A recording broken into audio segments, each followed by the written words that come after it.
کل کی تھکن کے باوجود خلاف توقع اس کی آنکھ جلد کھل گئی تھی۔ اس نے کروٹ بدل کر سائڈ ٹیبل پر رکھی الارم کلاک کی طرف دیکھا۔ 7 بجنے میں ابھی کچھ وقت تھا۔ اس نے دوبارہ آنکھ بند کی مگر چند منٹس گزرنے کے بعد اسے احساس ہو گیا کہ اب وہ دوبارہ نہیں سو سکتا۔ کل کا دن جس قدر اچھا گزرا تھا، رات اتنی ہی بے کیف رہی۔ کل کئی سالوں بعد طاہرہ آنٹی واپس پاکستان آ گئی تھیں۔ ان سے ملاقات اور خالہ سے متعلق شہرین سے ملنے والی اطلاع نے اسے خاصا پرسکون کیا تھا۔ خوشی اور طمانینت کے احساس کو ردا کے نکاح کے فنکشن کی مسرت نے بھی کچھ اور مہمیز کر دیا تھا۔ اسے احساس ہوا کہ کل کی تقریب میں وہ گزرے کچھ دنوں کے مقابلے میں خاصا مسرور تھا۔ یہی وجہ رہی کہ کل ولی کی چھیڑ چھاڑ بھی اس کے خوشگوار موڈ کو بدل نہ سکی تھی۔ مگر رات فنکشن کے اختتام پر جب وہ چینج کر کے کمرے سے باہر نکلا، کچن کی طرف افتاؤں خیزہ جاتی درِ مکنون کے چہرے پر پھیلے خوف اور سراسیمگی کے رنگوں نے اسے متوجہ کر لیا تھا۔ وہ نہ صرف ڈری ہوئی تھی بلکہ غیظ و غضب سے بھی بھری لگ رہی تھی۔ یکدم اس کے وجدان نے جیسے کوئی سگنل دیا تھا۔ اس نے ارد گرد نظر ڈالی تو صوفے پر براجمان اظہار بھائی اس کی نگاہ کا مرکز بن گئے۔ درِ مکنون کو اس سے پہلے بھی ایک بار اسی طرح کچن سے نکل کر دادی کے کمرے کی طرف جاتا دیکھا تھا اور تب بھی کچن سے برآمد ہونے والے اظہار بھائی ہی تھے۔ کم و بیش کل بھی کچھ اسی قسم کے تاثرات سمیت درِ مکنون اس کے سامنے سے گزری تھی اور کل بھی اس کے گرد و پیش میں اظہار صاحب کی موجودگی کو وہ محض اتفاق سمجھ کر نظر انداز نہیں کر سکا تھا۔ چائے کے مگ سے لے کر جس وقت وہ لاؤنج میں پہنچا، اظہار صاحب درِ مکنون کی جگہ اسے آتا دیکھ کر یقیناً جزبز ہوئے تھے اور ان کے چہرے کی بدلتی رنگت اس کی عمیق نظروں سے چھپی نہ رہ سکی تھی۔ وہ خود ایک مرد تھا اور اس امر سے بخوبی واقف تھا کہ اظہار صاحب مردوں کی خاص قسم سے تعلق رکھتے تھے اور اس کے نزدیک یہ اتنا حیرت انگیز بھی نہیں تھا۔ کچھ مردوں کی نگاہیں عورت کے جسم سے پرے کچھ دیکھ ہی نہیں سکتی۔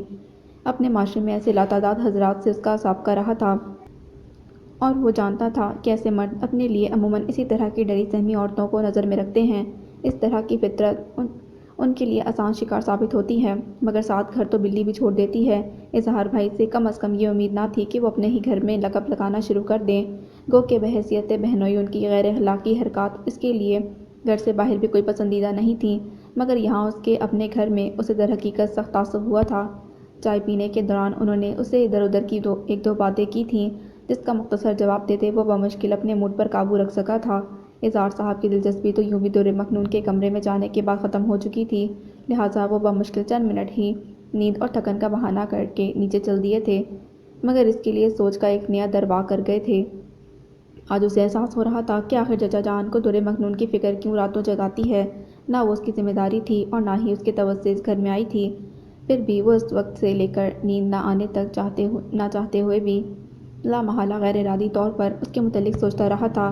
اس نے سوچا کہ جب وہ اس کے لیے فکر مند ہو رہا ہے تو چچا جان تو واقعی اس سے محبت کرتے ہیں۔ ان کے تفکر کا وہ اندازہ لگا سکتا تھا۔ سونے سے پہلے تک جو اس کا موڈ رہا، اس کا اثر اسے صبح آنکھ کھلنے پر محسوس ہوا تھا۔ آج اسے صرف ایک کلاس لینی تھی۔ کل سے ولیمے کے دوسرے دن تک کے لیے اس نے لیو لے لی تھی، گو کہ ابھی اس کے کمرے سے نکلنے میں 2 گھنٹے تھے، مگر مزید نیند نہ آنے کی وجہ سے وہ بستر سے اٹھ گیا۔ شاور لے کر خود کو قدرے فریش محسوس کیا تھا اس نے۔ کل رات کی غسل مندی کا گویا نام و نشان نہیں تھا۔ بلیک پینٹ اور اسکائی بلو شرٹ میں ملبوس ڈارک بلو ٹائی لگائے جس وقت وہ تیار ہو کر کمرے سے نکلا، اسے دادی ناشتہ تیار کیے ملی۔ صبح بخیر دادی، آپ پھر کچن میں ہیں؟ منع کیا ہے نا آپ کو ڈاکٹر نے؟ وہ قدرے خفگی سے کہتا اندر چلا گیا تھا۔ صبح بخیر میرے بچے، دادی نے محبت پاش نظروں سے اسے دیکھا تھا۔ اونچا لمبا شاندار سا گرما، وہ اسے جب بھی دیکھتی دل سے دعا نکلتی تھی۔ اس پر اس کی فکر مندی، ان کا گویا دل خوشی سے سرشار ہو جاتا۔ کچھ ایسا خاص نہیں بنایا، برنر کا کام نہیں کیا ہے میں نے، بس چائے بنائی ہے تمہارے لیے۔ رہ گئے سینڈوچ تو اس کی فلنگ کل درِ مکنون نے تیار کر کے رکھ دی تھی، دادی نے سامنے رکھے سینڈوچ کی طرف اشارہ کرتے ہوئے کہا تو اکرما کے چہرے پر سجی محبت بھری ناراضگی گویا ہوا میں تحلیل ہو گئی۔ آپ نہیں لیں گی؟ وہ ان کے مقابل رکھی کرسی پر بیٹھتے ہوئے بولا تو دادی نے نفی میں سر ہلا دیا۔ میں ناشتہ کر چکی۔ اتنی جلدی؟ جلدی آنکھ کھل گئی تھی، دادی کا لہجہ مبہم سا تھا۔ اکرما نے بے اختیار نظر اٹھا کر انہیں دیکھا، جن کے چہرے پر لکھی تشویش وہ بآسانی پڑھ سکتا تھا۔ وہ چائے کی چسکیاں لیتا چند لمحے انہیں یوں ہی دیکھتا رہتا جو کچھ سوچ رہی تھیں۔ سب ٹھیک ہے دادی، آپ مجھے کچھ پریشان لگ رہی ہیں؟ اس کے پوچھنے پر دادی جیسے کسی گہری سوچ سے باہر آئی تھیں۔ انہوں نے اسے ایسے دیکھا جیسے سوچ رہی ہوں کہ کیا کہیں اور کیسے کہیں۔ کیا بات ہے دادی؟ اس نے ان سے ایک بار پھر استفسار کیا تو وہ لمحے بھر کے لیے ایک بار پھر سوچ میں پڑ گئیں۔ اکرما پر انہیں خود پر سے بھی زیادہ اعتماد تھا، مگر وہ جانتی تھیں کہ وہ لاگ ٹھنڈے دماغ کا سہی ہے تو آخر مرد ہی آپ کو سوچنے کی ضرورت نہیں دادی، آپ مجھ سے کہہ سکتی ہیں ہر بات، ہر مسئلہ میں سننے کو، حل کرنے کو تیار ہوں۔ وہ ناشتہ کر چکا تھا۔ ٹشو سے ہاتھ صاف کر کے دونوں کونیاں میز کی سطح پر ٹکائے اس نے گویا اپنی ساری توجہ ان کی طرف مبذول کر لی تھی۔ کیا بات ہے؟ کیا پھر سے در مکنون کا مسئلہ ہے؟ وہ جیسے دھیرے دھیرے ان کی پریشانی کا سرا ڈھونڈنے میں کامیاب ہو گیا تھا۔ دادی کا سر اس بات میں ہل گیا اور پھر انہوں نے کل رات پیش آنے والی صورتحال لفظ بلفظ سنا ڈالی۔ اکرما کے چہرے پر ٹھہرا اطمینان ان کی باتوں سے آہستہ آہستہ رخصت ہوتا گیا تھا، خاص طور پر دادی کا یہ انکشاف کہ کل در مکنون نے ڈر اور خوف کی حالت میں کئی بار اظہار صاحب کا نام لیا ہے، اس کے خون کی گردش کو بڑھا گیا تھا۔ اس کی آنکھوں میں ہلکی سی سرخی اتر آئی تھی۔ بات یہ ایسی تھی کہ دادی کو نکاح بتاتے ہوئے جھک گئی تھی۔ وہ بھی نظر چرانے پر مجبور ہوا تھا۔ اکرما ڈر لگتا ہے بچے، کہیں وہ کوئی انتہائی قدم نہ اٹھا لے۔ آج سے پہلے بھی کئی بار اسی طرح کے ڈرانے خواب آئے تھے اسے، اور اس کے بعد اس کی حالت کئی بار یوں ہی بگڑتی تھی، مگر کل سے پہلے اس نے کبھی خودکشی کی بات نہیں کی تھی۔ میں ڈر رہی ہوں بیٹا، کہیں اس کے اندر کا خوف اسے حرام موت کی طرف نہ دھکیل دے۔ دادی کے پرنور چہرے پر دکھ، تشویش، خوف اور فکرمندی بیک وقت ڈیرا ڈالے ہوئے تھی۔ سچ تو یہ تھا کہ دادی کے منہ سے نکلے الفاظ اندر ہی اندر اسے بھی تشویش میں مبتلا کر گئے تھے۔ وہ جانتا تھا کہ دادی کے خدشے بے جا نہیں ہیں، مگر اس نے ایسا ظاہر نہیں کیا۔ پلیز دادی، آپ پریشان نہ ہوں، در مکنون اس وقت ڈپریشن میں ہے، اور انسان ڈپریس ہوتا ہے تو صرف موت کے متعلق ہی سوچتا ہے، اپنے ہر مسئلے کا حل اسے موت ہی دکھائی دیتی ہے۔ مگر ہر ڈپریس شخص خودکشی کی طرف نہیں جاتا۔ در مکنون کو اگر یہ سب کرنا ہوتا تو یہ وہ اس وقت کر دیتی جب وہ اس سے بھی بدتر حالات میں تھیں، جبکہ آج وہ نہ صرف محفوظ ہیں بلکہ جن لوگوں کے ساتھ ہیں ان پر اعتماد بھی کرتی ہیں۔ آپ فکر نہ کریں، وہ ایسا کچھ نہیں کریں گی۔ انہیں اندازہ ہے کہ چچا جان کے لیے وہ اور ان کی زندگی کیا اہمیت رکھتی ہے۔ وہ کمزور سہی، احسان فراموش نہیں۔ بس آپ ان کا خیال رکھیں، ہو سکے تو انہیں کسی نہ کسی کام میں لگائے رکھیں۔ ذہن بٹے گا تو منفی سوچیں آپ ہی نکل جائیں گی دماغ سے۔ فی الحال گھر میں ذرا شور ہنگامہ ہے، اس لیے پڑھنے کا تو میں کہوں گا نہیں، مگر اگلے 1-2 ہفتے تک جب یہ فنکشنز ختم ہو جائیں گے تو پھر میں پڑھائی کی طرف ان کی توجہ کر دوں گا، آپ بے فکر ہو جائیں۔ وہ نرمی اور سنجیدگی سے کہتا دادی کے خدشے گویا ایک کے بعد ایک مٹاتا چلا گیا۔ پتہ نہیں وہ مطمئن ہوئی یا نہیں، محض سر ہلا کر رہ گئیں۔ اکرما گہری سانس بھر کر اٹھ کھڑا ہوا تھا۔ آج کب تک واپسی ہو جائے گی بیٹا؟ دادی اس کے ساتھ ہی کھڑی ہو گئیں۔ اکرما کو اندازہ ہو رہا تھا کہ وہ اس وقت بہت خوفزدہ ہیں۔ مظفر صاحب کے بلڈ پریشر کے ہائی رہنے کے باعث ان سے وہی سب باتیں شیئر نہیں کر سکتی تھیں، اور سائرہ بیگم کو ان مسائل سے کوئی دلچسپی نہیں تھی، لہٰذا ایسے میں اکرما ان کے لیے بڑی ڈھارس تھا۔ آج صرف ایک کلاس لینی ہے مجھے، میں انشاءاللہ جلد لوٹ آؤں گا۔ ان کے چہرے کو پڑھتے ہوئے اس نے آئی پیڈ کو اس کے بیگ میں رکھتے ہوئے کہا، تو وہ محض اسے دیکھ کر رہ گئیں۔ کم آن دادی، میں نے کہا نا آپ پریشان نہ ہوں، انشاءاللہ سب ٹھیک ہو جائے گا۔ آپ در مکنون کا خیال رکھیں اور ان کے ساتھ رہیں، کوشش کریں کہ وہ کمرے میں اکیلے نہ رہیں اور کمرے کا دروازہ بھی کھلا رکھیں۔ وہ کچھ سوچتا ہوا انہیں سمجھا رہا تھا، تسلی دے رہا تھا، ساتھ ہی ساتھ ہدایتیں بھی دے رہا تھا۔ گزرے چند ماہ میں جتنا اس نے در مکنون کو سمجھا تھا، اسے یقین تھا کہ وہ حد سے زیادہ گزرنے والوں میں سے نہیں ہے۔ خودکشی کرنے کے لیے جس ہمت اور بے صبری کی ضرورت ہوتی ہے وہ اس میں مفقود تھی، تاہم دادی کے خدشوں کے پیش نظر اس نے چند احتیاطیں انہیں بتا دی تھیں اور پھر نیچے چلا آیا۔ لاؤنج میں خلاف توقع مظفر شیرازی صاحب اخبار کے مطالعے میں مصروف نظر آئے تو وہ ان کے پاس چلا آیا اور سلام کیا۔ وعلیکم السلام، مگر کیا آج سے تم نے آف نہیں لے رکھا؟ وہ اسے نکست سے تیار دیکھتے ہوئے کچھ حیران ہوئے تھے۔ نہیں، ان فیکٹ آج سیمسٹر کا لاسٹ دن ہے، 1 آورلی ٹیسٹ ہے، اس کے لیے میرا جانا ضروری ہے، تاہم کلاس سے میں لیو پر ہوں، اس نے وضاحت کی۔ اچھا، مظفر صاحب کچھ مطمئن ہو گئے۔ چچا جان، مجھے در مکنون کے سرٹیفکیٹس چاہیے تھے۔ وہ ان کے سامنے والی نشست سنبھال کر بیٹھتے ہوئے بولا، تب وہ ایک بار متوجہ ہو گئے۔ ان فیکٹ پرسوں فارم جمع کروانے کی آخری ڈیٹ ہے، ولی کی کزن پرائیویٹ ایگزامز دے رہی ہے تو در مکنون کا فارم بھی ساتھ ہی بھجوا دیں گے۔ میں نے اسے فل کر لیا ہے، بس یہ ڈاکومنٹس چاہیے۔ کل در مکنون سے میں نے مانگے، انہوں نے بتایا کہ آپ کے پاس ہیں۔ ایک صفحہ ان کے آگے کرتے اس نے بتایا تو وہ خوشی اور تشکر سے دیکھنے لگے۔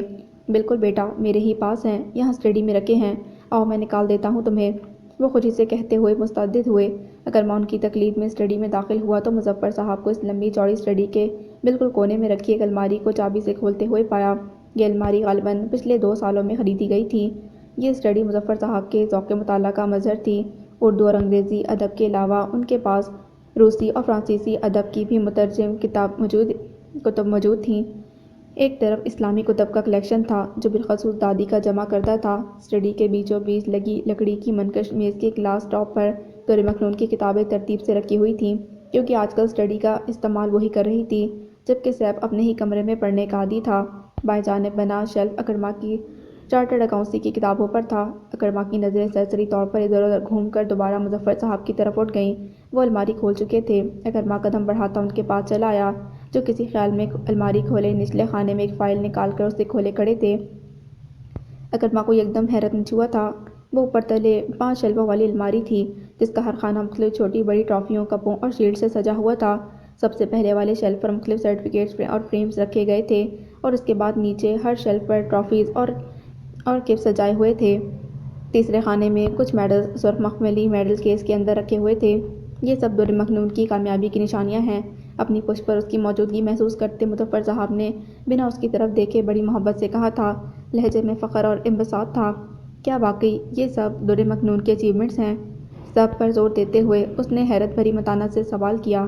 سوال کیا تھا؟ در حقیقت بے یقینی کا بلکہ استعجاب کا اظہار تھا ایک طرح سے۔ ہاں یہ دیکھو اکرما۔ مظفر صاحب اب قدرے ایک طرف ہوتے ہوئے سامنے سے ہٹ گئے تھے، گویا اسے دیکھنے کے لیے جگہ دی۔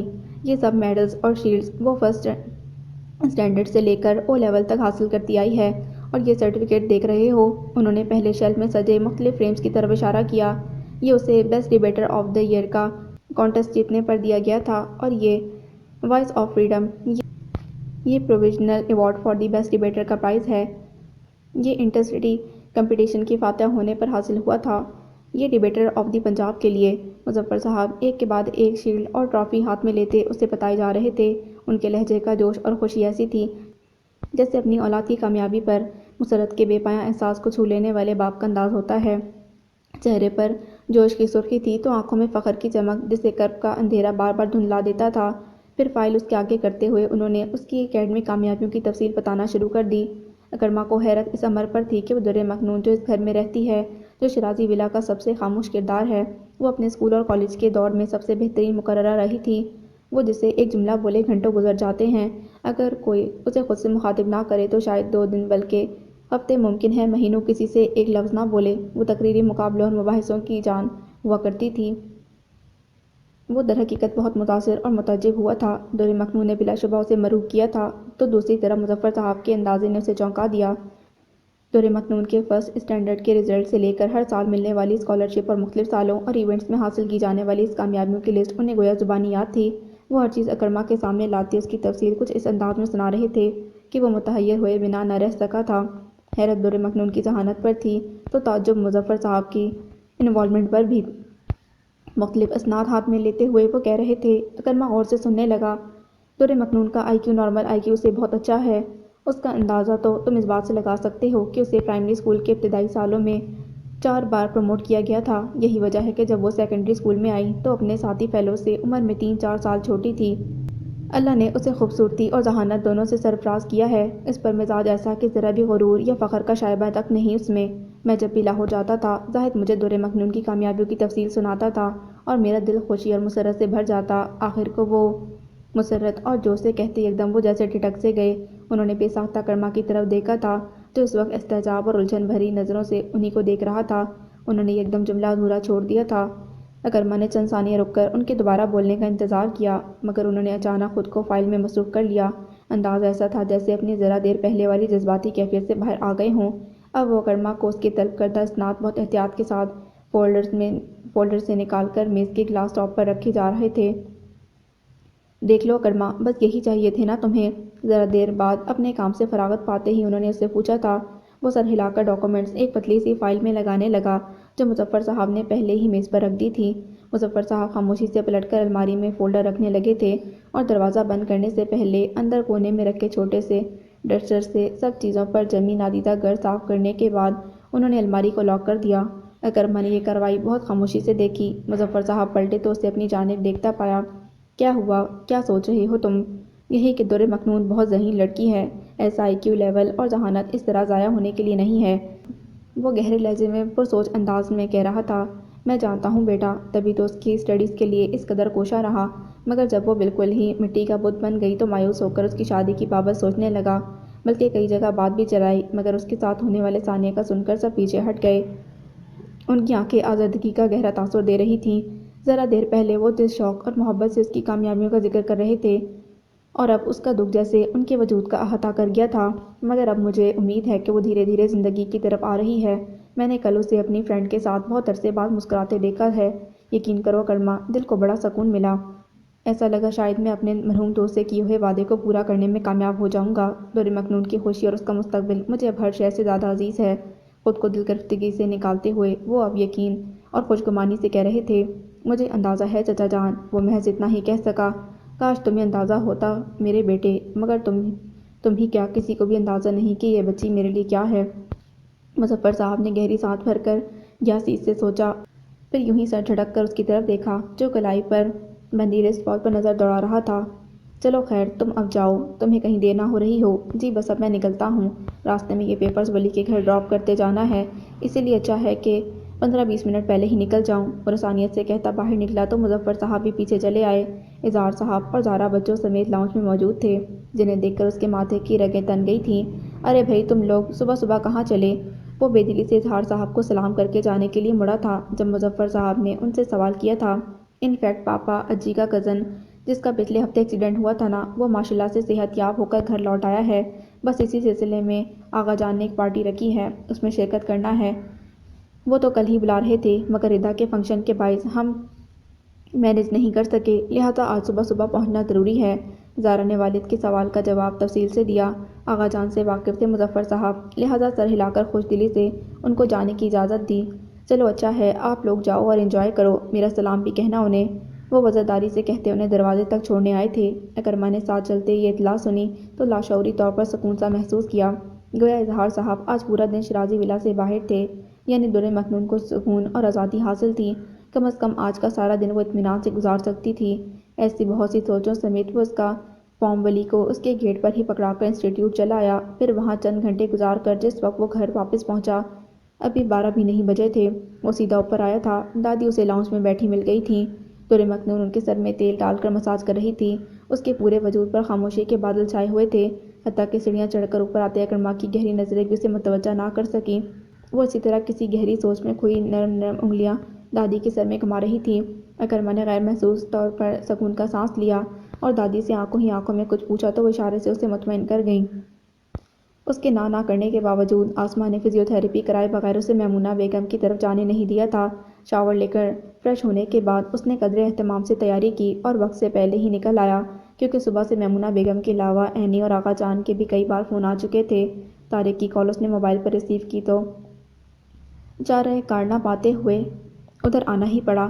یوں بھی آج کئی سال کے بعد اس سے ملاقات ہونے والی تھی۔ خاندان میں وہ اور طارق دو ہی ہم عمر لڑکے تھے، یا یوں کہنا چاہیے کہ آغا جان کا واحد پوتا اور وہ اکلوتا نواسہ طارق تھا۔ بیٹیوں اور بیٹوں کی اولادوں میں بس یہی دو لڑکے تھے جن کی قسمت کا فیصلہ آغا جان اپنے ہاتھ میں لیے ہوئے تھے۔ ان کی ہی کیا، انہوں نے تو باقی نواسیوں اور پوتوں کے سب کے بارے میں کچھ نہ کچھ سوچ رکھا تھا۔ یہی وجہ تھی کہ شہرین، حتیٰ کہ ان کے بھائی کی پوتی خولا بھی ان کے حکم شاہی سے محفوظ نہ رہ سکی تھی۔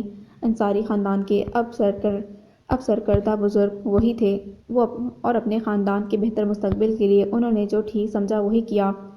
خولا اور شہرین کا رشتہ طے کرنا بھی اسی سلسلے کی ایک کڑی تھی۔ خاندان کے دونوں لڑکوں کے لیے ان کی بھرپور کوششیں یہی تھیں کہ ان کی شادیاں اپنوں میں ہو جائیں، تاکہ ایک طرف تو لڑکیوں کے والدین کا بوجھ ہلکا ہو جائے اور دوسری طرف خاندان میں آنے والی بہوئیں یہاں کے روایتی ماحول سے پہلے ہی واقف ہونے کی صورت میں یہاں بآرام ایڈجسٹ ہو سکیں۔ طارق نے اس معاملے میں سر تسلیم خم کر دیا تھا، جبکہ زابیار کا معاملہ اور تھا۔ وہ آغا جان کے آگے ہتھیار ڈالنے کو نہ صرف تیار نہیں تھا، بلکہ دل اور وجود پر گزرنے والی واردات کے بعد کسی اور کے لیے سوچنا بھی نہیں چاہتا تھا۔ اس کے لیے یہ سب اور بھی اتنا جلدی کرنا آسان نہ تھا۔ طارق کی بات طے ہو جانے کے بعد اسے اپنی گردن کے گرد پھندا کستہ محسوس ہو رہا تھا، اور آج کی تقریب اس کے نام موسوم کرنے کا مقصد بھی اس کے نزدیک اسے میمونہ پھوپھی اور شہرین کے قریب کرنے کی کمزور سی کوشش تھی۔ وہ چاہتا تو تقریب میں شرکت نہ کر کے آغا جان کی اس امید کو شکست دے سکتا تھا، مگر عینی کو دیے ہوئے وعدے اور رشتوں سے جڑی محبتوں نے اس کے ہاتھ کسی حد تک باندھ رکھے تھے۔ لاکھ ناراضگی سہی، مگر شہریار صاحب بہرحال اس کے والد تھے اور ان سے محبت تھی۔ ماما کے بغیر انہوں نے اسے اکیلا پالا تھا۔ مسز شہریار سے نہ کبھی انہوں نے ضمن میں مدد لی تھی اور نہ ہی زابیار نے ان کی مداخلت کو کبھی برداشت اور پسند کیا۔ چنانچہ آج جب اس کا دل اپنی بردباری پر ماتم کناں ان سب سے کنارہ کشی کرنا چاہتا تھا اور اپنے تئیں کر بھی چکا تھا، وقت اور حالات نے ایک بار پھر انہیں آمنے سامنے لا کھڑا کیا تھا۔ وہ لاکھ خودسر، ہٹ درم اور ضدی سہی، شہریار انصاری سے محبت ان کے خون میں شامل تھی، جسے چاہ کر بھی نظر انداز کرنا اس کے لیے سہل نہ تھا۔ براؤن جینز اور ڈارک براؤن ہاف آستین کی ٹی شرٹ میں ملبوس اس کا کثرتی جسم خاصا نمایاں لگ رہا تھا۔ گزرے دنوں کے مقابلے میں چہرے سے کمزوری کے آثار اب غائب ہو چکے تھے۔ جس وقت وہ میمونہ بیگم کے پینٹ ہاؤس پہنچا وہاں سب پہلے سے موجود تھے۔ گو کہ اسے امید تو تھی مگر پھر بھی قدرے حیران ضرور ہوا۔ شہریار صاحب کے ساتھ اینی سمیت ان کی بقیہ دونوں بیٹیاں بھی موجود تھیں، مگر جس بات نے اسے حیران کیا وہ مسز شہریار کی موجودگی تھی۔ ان کے دونوں چچا بھی فیملی سمیت آئے ہوئے تھے۔ چھوٹی اور منجلی پھوپھی کی فیملی سے بھی کم سے کم ایک فیملی ممبر ضرور شریک تھا۔ اس کی آمد پر یکدم ایک خوشگوار سی ہلچل مچ گئی تھی۔ پورے 3 سال بعد اور کچھ لوگوں سے تو 4 سال بعد اس کا ملنا ہو رہا تھا۔ اب اسے سمجھ میں آیا کہ آغا جان اور میمونہ پھوپھی کے بالمشابہ دعوت دینے کے باوجود آسماں اس کے ساتھ آنے پر کیوں راضی نہیں ہوئی تھی۔ یہاں تو پورے کا پورا انصاری خاندان موجود تھا۔ زخم کوریدنے کی اذیت اٹھانا انہیں گوارا نہیں تھا۔ یوں بھی پچھلے دنوں اس کے ایکسیڈنٹ کے بعد نہ چاہتے ہوئے بھی ان کا سامنا کئی بار شہریار صاحب اور آغا جان سے ہوا تھا، جو ان کے پرانے زخموں کو بلا وجہ ہی چھیڑ گیا تھا۔ زاویار بہت سی سوچوں سمیت وہاں آیا تھا۔ یہی وجہ تھی کہ اس کا موڈ کوئی خاص نہ تھا، تاہم طارق سے مل کر اس نے اپنے اندر خوشگواریت اترتی محسوس کی۔ وہ اسے لاؤنج میں ہی مل گیا تھا۔ بڑوں سے مل کر وہ اس کے ساتھ ٹیرس پر آ گیا۔ کیا حال ہے، کیسے ہو تم، اور کہاں غائب ہو؟ طارق نے گرم جوشی سے معانقہ کیا تھا۔ زاویار سے مسکرا کر دھیرے سے خود کو الگ کیا۔ حال کیسا ہے وہ تم دیکھ رہے ہو؟ طارق نے ستائشی انداز میں کہا۔ ویسا ہی ہوں جیسا تھا، اور رہ گیا کہ کہاں ہوں تو اس کا جواب یہ ہے کہ آج کل کراچی میں ہوں۔ اس نے شانے اچکاتے ہوئے ٹیرس کی ریلنگ سے کمر ٹکا کر دونوں ہاتھوں کو اس پر جما کر سامنے کھڑے طارق کو دیکھا۔ پتہ ہے مجھے، میں کئی بار گیا تھا لاہور، مگر وہاں جا کر پتہ چلا کہ تم یہاں آ گئے ہو۔ پچھلے 6 ماہ سے میرا خود کراچی چکر نہیں لگ سکا، اور تم نے بھی سارے کانٹیکٹ نمبرز بدل دیے۔ ای میل کا جواب تک تم نہیں دیتے تھے، شہری سے ہی تمہاری خیریت پتہ چل جاتی تھی۔ طارق کے لہجے میں ہلکی سی ناراضگی اور شکوہ تھا، جس کے جواب میں اس نے نظر چرا کر ٹیرس کے کناروں پر رکھے خوش نما پھولوں کے گملوں پر نظر جما دی۔ اس کی خاموشی محسوس کر کے ذرا توقف کے بعد طارق ہی بولا، مجھے تمہاری کار چھیننے کا پتہ چلا تھا، بہت افسوس بھی ہوا، مگر زاویار تم بھی نا ایک نمبر کے ضدی ہو۔ اگر آقا جان کہہ رہے تھے کہ اپنی غلطی کی معافی مانگ لو تو مانگ لیتے یار، ایک ذرا سی بات پر یوں سب کو چھوڑ کر چلے آئے، جبکہ ایک طرح سے دیکھا جائے تو غلطی تمہاری بھی تھی۔ تمہیں ایسی برانڈ نیو کار لے کر اتنے سنسان علاقے میں جانے کی ضرورت ہی کیا تھی؟ طارق کی اطلاع خاصی حذف شدہ تھی۔ کم و بیش اسی قسم کی باتیں شہرین بھی اس سے کرتی رہتی تھی، جس پر وہ سلگ کر رہ جاتا تھا۔ اس وقت طارق کی زبان سے بھی یہ سن کر اس کے ماتھے کی رگیں تن گئی۔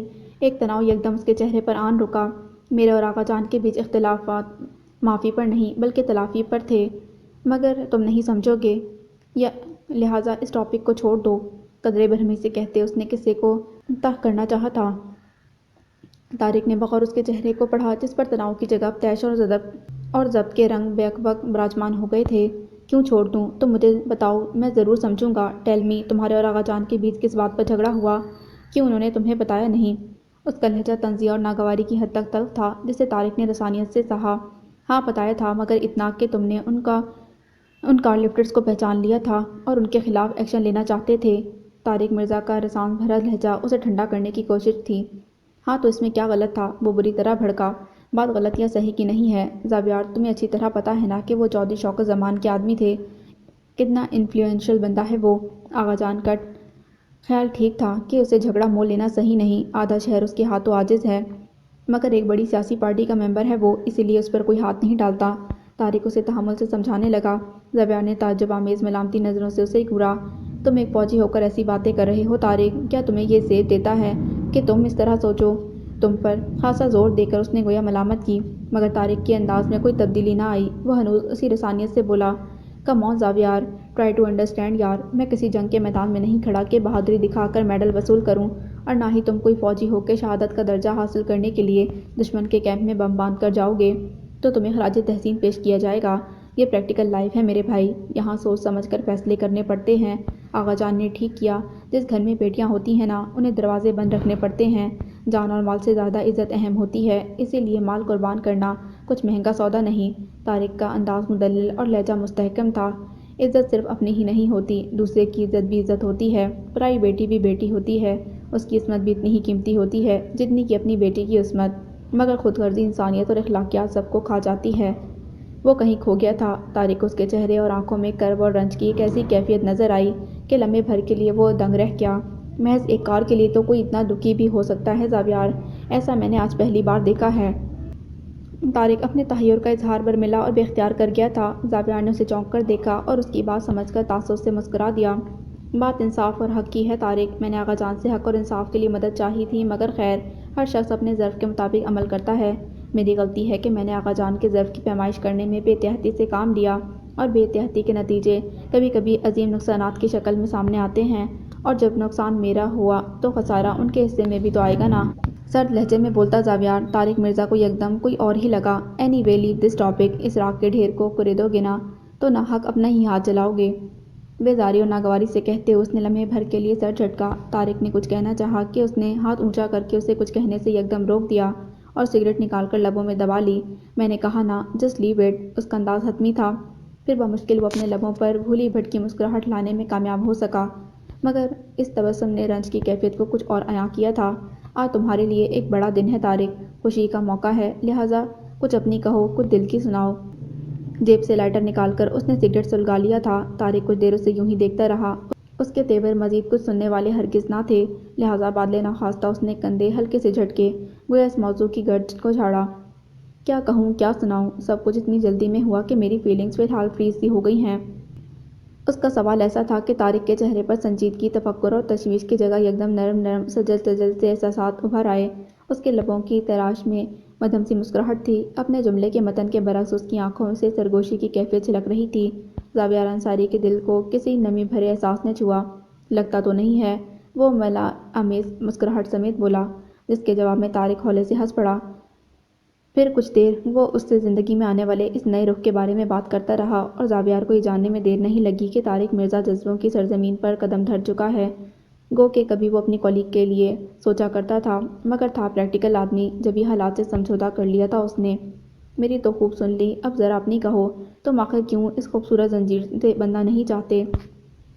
آئی تھنک تم سیٹلڈ ہو، رائٹ ایج ہے، میرا خیال ہے اب تو تمہیں بھی سرنڈر کر ہی دینا چاہیے۔ طارق نے اچانک ہی اس بار پھر اسے موضوع گفتگو بنایا تو اس کے مدھم مسکراہٹ والے لب یکدم ایک دوسرے سے پیوست ہو گئے۔ نہیں، میرا فی الحال ایسا کوئی ارادہ نہیں، جواب میں وہ ہموار لہجے میں بولا۔ انداز نبا تولا تھا، کہیں کوئی عشق و عاشقی کا چکر تو نہیں؟ طارق نے شوخی سے استفسار کیا، جس پر اس نے اپنے دل کی ایک بیٹ مس ہوتی محسوس کی۔ تاعمر ڈھونڈتا رہا منزل میں عشق کی، انجام یہ کہ گرد سفر لے کر آ گیا۔ بہت ہی بے ساختہ اور اچانک اس کے لبوں سے یہ شعر پھسل پڑا تھا۔ طارق نے نہایت اچنبھے سے اسے دیکھا۔ یہاں زاویار ہی ہے نا، یہ اور شاعری؟ تو گویا میرا شک صحیح ہے، یو آر انوالوڈ۔ شک اور وہم کا علاج تو حکیم لقمان کے پاس بھی نہیں تھا، تو میرے پاس کہاں سے ہوگا، اس لیے اس ٹاپک پر نو کمنٹس۔ اس نے اپنے فطری لاپرواہ انداز میں ہری جھنڈی دکھائی اور انگلیوں میں دبا سگریٹ زمین پر گرا کر مسل دیا۔ مگر میرا خیال ہے کہ اتنے بڑے ایکسیڈنٹ کے بعد جو زندگی تمہیں اللہ نے دوبارہ عطا کی ہے، اس کو ڈھنگ سے جیو۔ موت کے منہ سے بچ کر آئے ہو تم، گھر والے بہت حساس ہو گئے ہیں تمہارے لیے۔ طارق بہت سنجیدگی سے ہموار لہجے میں بولا تو اس نے چونک کر اسے دیکھا۔ زندگی اور موت کے بیچ انسان جان تا عمر مالک رہتی ہے ڈیئر کزن۔ کیا یہ زندگی جس کے بعد موت ہے، اور کیا وہ موت کے جس کے بعد زندگی ہے؟ ناحق فکرات میں گھرے رہتے ہیں ہم، حالانکہ جانا تو اول آخر طے ہے، پھر بھی اس دنیا میں اپنا نام چھوڑ کر جانے کے لیے تاعمر جدوجہد کرتے ہیں ہم، حالانکہ جو خاندان کے نسل بڑھانے کا محرک ہے، بلاوا تو اس کا بھی کبھی نہ کبھی آنا ہی ہوتا ہے۔ ماتھے پر بل لیے اس نے کانٹے دار لہجے میں حقیقت کا خلاصہ کیا تھا۔ طارق جیسے لاجواب ہو گیا، تاہم پھر بھی رسانیت سے بولا، تمہارا کہنا بجا صحیح، موت واقعی برحق ہے، مگر زندگی اور دنیا کے معاملات بھی چلانے ہوتے ہیں نا۔ آغا جان اپنے خاندان کے لیے وارث چاہتے ہیں تو اس میں ایسا کچھ غلط بھی نہیں۔ کیوں؟ اس کی بھویں تن گئی۔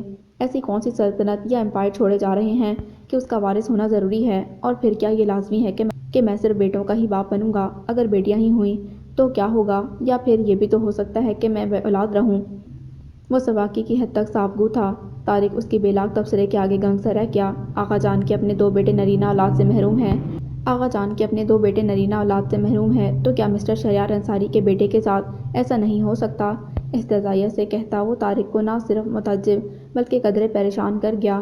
گزرے سالوں نے زاویار انصاری کے لہجے کی نرمی، سوچ کی لطافت اور مزاج کی مروت گویا راکھ کر ڈالی تھی۔ قصہ مختصر یہ ہے میرے بھائی کہ نہ آغا جان ہمیشہ اس دنیا میں رہیں گے نہ میں، تو پھر جس نام کو کبھی نہ کبھی اس جہاں سے مٹ ہی جانا ہے، اس کے لیے خواہ مخواہ پاپڑ بیلنے کی کیا ضرورت ہے؟ حیرت ہے بندہ خود تو فانی ہے اور اپنا نام لا فانی رکھنا چاہتا ہے۔ طارق کے کندھے پر ہلکی سی دھپ جما کر اس نے طنزیہ مسکراہٹ سمیت کہا۔ طارق محض اسے دیکھتا ہی رہ گیا۔ تمہارا مسئلہ شادی ہے یا لڑکی؟ کچھ دیر تک وہ اسے یوں ہی نگاہ جما کر دیکھتا رہا، پھر گہری سانس بھر کر سوال کیا۔ شہرین کا نام اس کے نام کے ساتھ لیا جانے لگا تھا۔ وہ اپنی بہن کے لیے خاصا حساس تھا، اس لیے سیدھے سبھاؤ سوال کر ڈالا۔ نہ لڑکی نہ شادی۔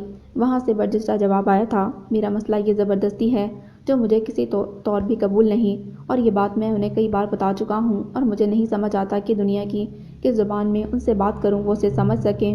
بہرحال تم فکر کرنا چھوڑو میرے بھائی، آج کا دن خوشی کا دن ہے تمہارے لیے، اس لیے اس بورنگ موضوع کو دفع کرو، چلو اندر چلتے ہیں۔ جملہ مکمل کر کے وہ طارق کو مزید کچھ کہنے کا موقع دیے بغیر اندر کھینچ لایا، جہاں رونق تھی۔ منجلی پھوپھی ذرا دیر پہلے ہی ایئرپورٹ سے وہاں پہنچی تھیں، اسے دیکھ کر بے اختیار سی ہو گئیں۔ پہلے تو خوب بھینچ کر پیار کیا، پھر شاق کی نظروں سے اسے گھورا۔ میں تو آقا جان کی قسم کی وجہ سے مجبور تھی زبی، مگر تم تو فون کر سکتے تھے نا مجھے۔ ان کا اپنائیت بھرا شکوہ اسے مسکرانے پر مجبور کر گیا۔ خجل ہوتے ہوئے اس نے کان کھجایا تھا۔ بہت فضول ہو تم، جانتے ہو نا کہ ہم سب کتنا پیار کرتے ہیں، اسی لیے نخرے اٹھوانے کی عادت پڑ گئی ہے تمہیں۔ صنوبر پھوپھی اس کی سب سے لاڈلی پھوپھی تھیں، بے اولاد تھیں، اور کچھ وہ اکلوتا بھتیجا ہونے کے باعث بھی بہت عزیز تھا انہیں، لہٰذا ان کی محبت بہت واضح تھی اس کے لیے۔ خود وہ بھی انہیں دل سے چاہتا تھا۔ 3 سال پہلے جو کچھ ہوا اس کے بعد احساس جرم اور دوسرے غصے کے باعث وہ کسی سے بھی رابطہ بحال نہ رکھ سکا تھا، حتیٰ کہ صنوبر پھوپھی سے بھی نہیں۔ مگر آج اتنے عرصے کے بعد ان کو دیکھ کر اس نے اپنے دل کو پگھلتا محسوس کیا تھا۔ ان کی شکایت، ان کا گلہ بالکل بجا تھا۔ غلطی ہو گئی ہے مجھ سے، جو چاہے سزا دیں۔ ان کے قدموں کے پاس پڑے فلور کشن پر بیٹھتے ہوئے اس نے سر جھکا دیا تھا۔ صنوبر پھوپھی نے بھی چند ثانیے اسے دیکھا، پھر اس کے کندھے پر دھپ جما کر اس کا ماتھا چوم لیا۔ چل ہٹ پرے، بڑا آیا سزا مانگنے والا۔ آنکھوں میں نمی صاف کرتے ہوئے وہ روتے روتے ہنستی تھیں۔ کس قدر خوش نصیب ہوں میں، کتنی محبتیں مجھے حاصل ہیں، اور کتنا تہی داماں ہوں کہ وہ ایک محبت مجھے نصیب نہیں ہو سکی۔ ویسے سزا تو میں نے تمہارے لیے بڑی پیاری سوچ رکھی ہے، مگر جانتی ہوں کہ تم پروں پر پانی نہیں پڑنے دو گے۔ سر اونچا کرنے پر اس نے صنوبر پھوپھی کے چہرے پر شوق اور ارمان کا ایک جہاں آباد دیکھا۔ ان کا اشارہ کس طرف تھا اسے معلوم تھا۔ تو پھر کیوں آزاد پنچھی کو زمین پر اتارنے کے در پر ہیں؟ رہنے دیں، میں ایسے ہی ٹھیک ہوں۔ ہلکے سے مسکرا کر وہ اٹھ کھڑا ہوا۔ جانتا تھا تھوڑی دیر ان کے پاس اور بیٹھا تو وہ ہاں کرا کے ہی چھوڑتی۔ یہ سچ تھا کہ اینی کے علاوہ اگر کوئی رشتہ اس کی کمزوری تھا تو وہ صنوبر پھوپھی کا رشتہ تھا۔ دیکھ رہی ہوں کتنے ٹھیک ہو تم، پر ایک بات جان لو بیٹے، پرندہ کتنی ہی اونچی اڑان کیوں نہ اڑے، دانہ کھانے اسے زمین پر ہی آنا پڑتا ہے، وہ خوشگواری سے کہہ گئی تھیں۔ ویل سیڈ، وہ مسکرا دیا تھا۔ مگر فی الحال اس پنچھی نے اپنے حصے کا دانہ کھا لیا ہے، لہٰذا ابھی کافی دیر اسے زمین پر نہیں آنا۔ ٹیک یور ٹائم، وہ بھی مسکرا دی تھیں۔ جواباً وہ سر ہلاتا شہرین کے کمرے کی طرف چلا آیا۔ دستک کے جواب میں دروازہ وا کرتا وہ اندر داخل ہوا تو سامنے ہی خولا کوہنیوں تک مہندی لگائے بیٹھی نظر آئی، جسے خشک ہونے کے باعث شہرین دھیرے دھیرے اتار رہی تھی۔ مبارک ہو، وہ بیڈ کے پاس پڑے کاؤچ پر براجمان ہو گیا۔ تھینکس، آخر کار تمہیں اس فارمیلٹی کو نبھانے کا خیال آ ہی گیا، خولا نے چمک کر طنز سے کہا۔ وہ کیا کہتا، آج کا دن غالباً ملامت کے لیے تھا۔ جو مل رہا تھا شاکی تھا، اسے احساس ہوا کہ شہرین نے ٹھیک ہی کہا تھا، واقعی وہ ہر طرف سے رشتوں میں گھرا ہوا تھا۔ خود کو الگ کر کے اسے لگا باقی سب رشتے بھی اس سے الگ ہو گئے ہیں، مگر ایسا نہیں تھا۔ بائی دی وے، تم تھے کہاں؟ صبح سے 4 بار کال کر چکی ہوں میں۔ اس کے کچھ کہنے سے پہلے شہرین نے کلاس لگائی تھی اس کی، فزیو تھراپی کا اپائنٹمنٹ تھا آج۔ اس نے گہری سانس بھر کر کمر صوفے کی پشت سے ٹکا دی۔ ماما نے کسی طور مس نہیں کرنے دیا۔ اینی وے، تم لوگ سناؤ، سب ٹھیک ہے؟ سب ٹھیک ہے۔ خولا کے چہرے پر اس کی صفائی دینے سے مسکراہٹ دوڑ گئی۔ اسے دیکھ کر تو نہیں لگتا، زابیار نے شہرین کی طرف اشارہ کرتے خولا سے کہا تو وہ محض مسکرا دی۔ خیریت، تمہارے چہرے پر کیوں 12 بج رہے ہیں؟ اب کہ اس نے براہ راست سوال کر لیا تھا۔ تمہیں اس سے کیا، تم تو بس اپنی خدمت خلق میں لگے رہو۔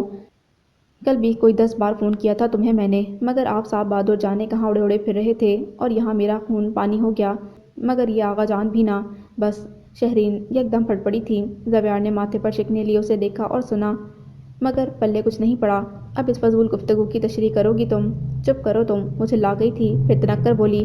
تمہیں پتہ ہے کتنی مشکل سے میں نے اتنی خوبصورت انگیجمنٹ رنگز پسند کی تھیں۔ لڑ لڑ کر جیولر سے پرائس بھی کم کرا لی تھی، مگر عین وقت پر آقا جان نے سب خاک میں ملا دیا۔ وہ کیسے؟ اس نے بیزاری سے سوال کیا۔ انہوں نے کہہ دیا کہ طارق بھیا اور خولا کو رنگز پہنائی نہیں جائیں گی۔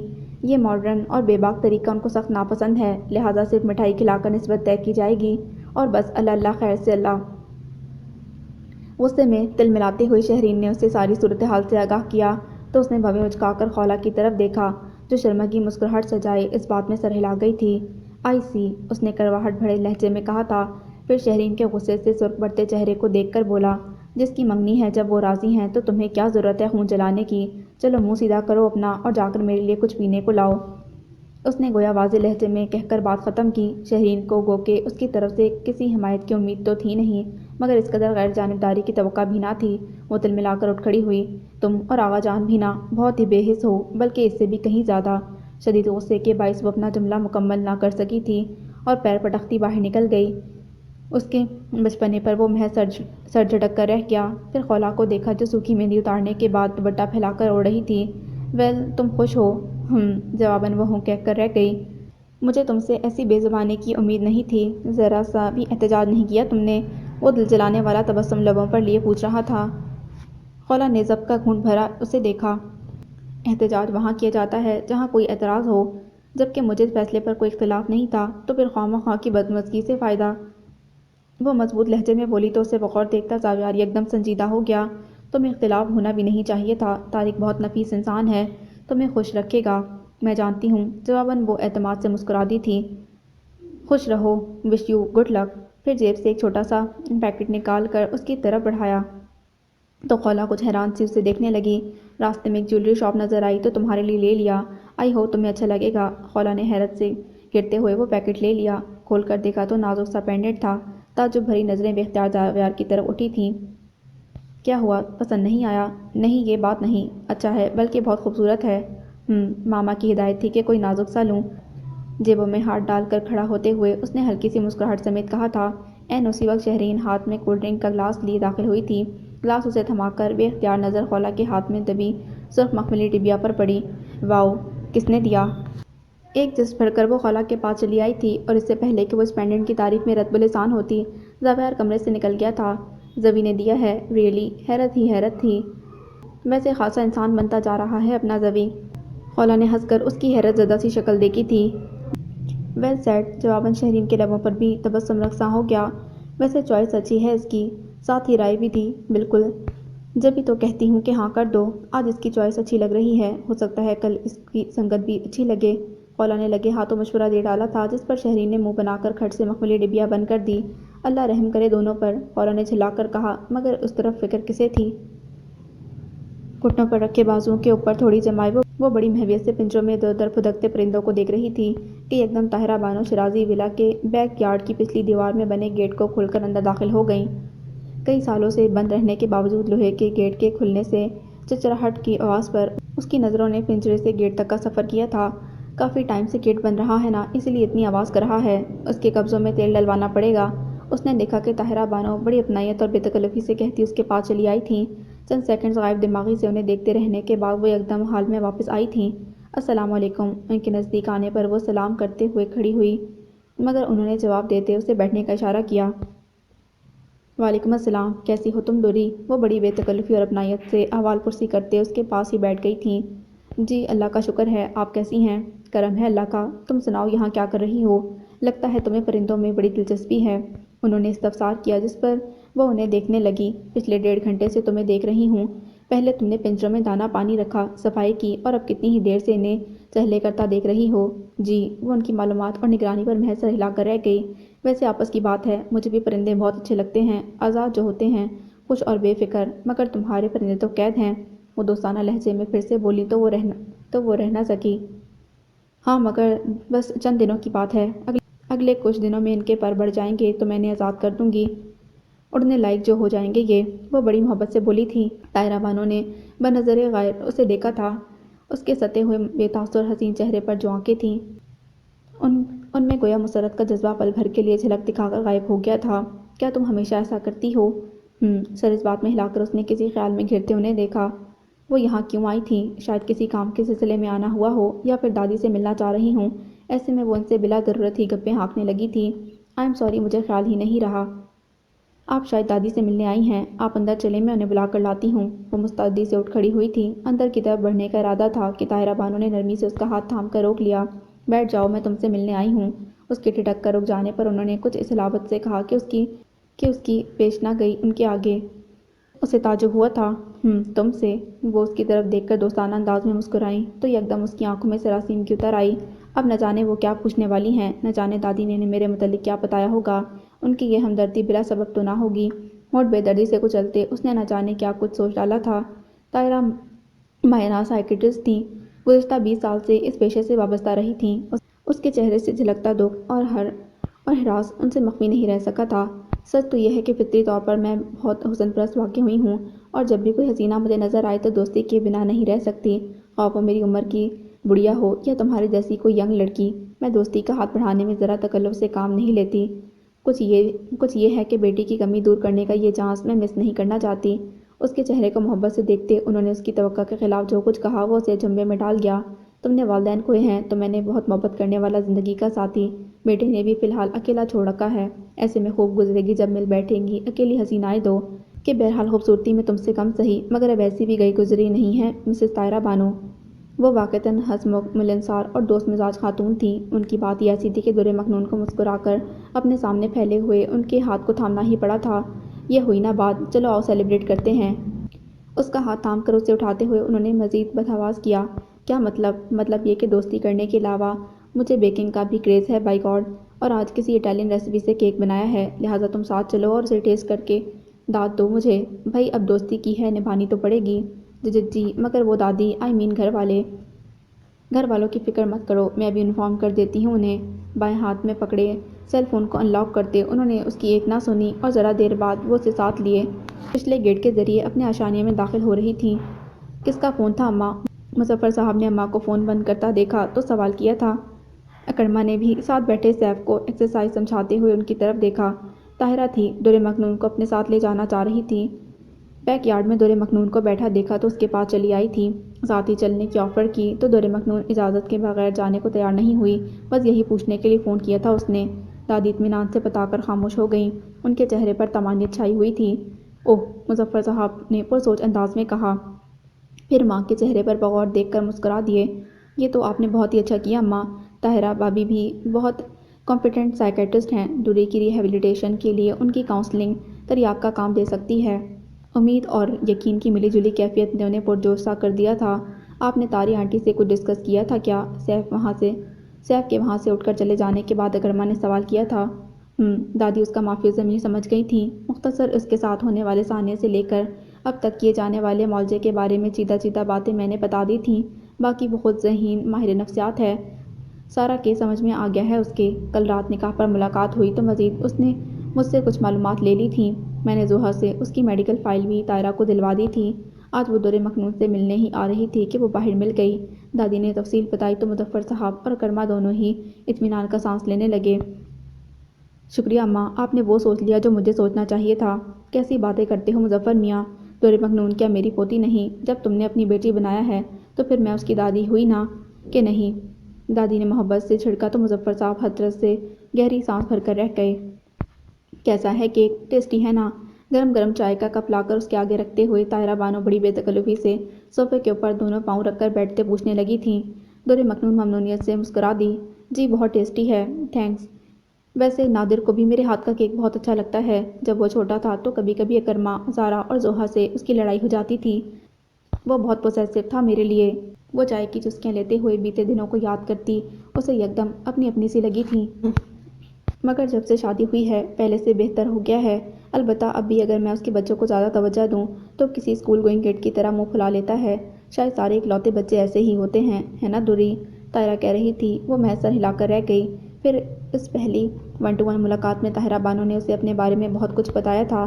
اپنے بیٹے اور بہو اور پوتوں کے بارے میں ڈھیر ساری باتیں کرتے ہوئے انہوں نے نہ صرف کوکنگ کی بلکہ تھوڑے تھوڑے وقفے سے نہ جانے کتنی ہی تصاویر نکال کر اسے دکھائیں۔ ان فوٹوز میں ایک حصہ اکرما اور اس کی امی شگفتہ کا بھی تھا، جس سے اسے اندازہ ہوا کہ اکرما کے لیے طاہرہ بانو اور ان کے لیے اکرما کتنی اہمیت رکھتا ہے۔ شگفتہ میری دوست ہی نہیں، میری دور شریک بہن بھی تھی۔ اتفاق سے وہ بھی اکلوتی اور میں بھی، اور اس کو بھی اللہ نے بیٹی سے محروم رکھا اور مجھے بھی۔ جس سال اس کے والدین کا انتقال ہوا اسی سال میں بھی اپنے امی ابا سے جدا ہوئی۔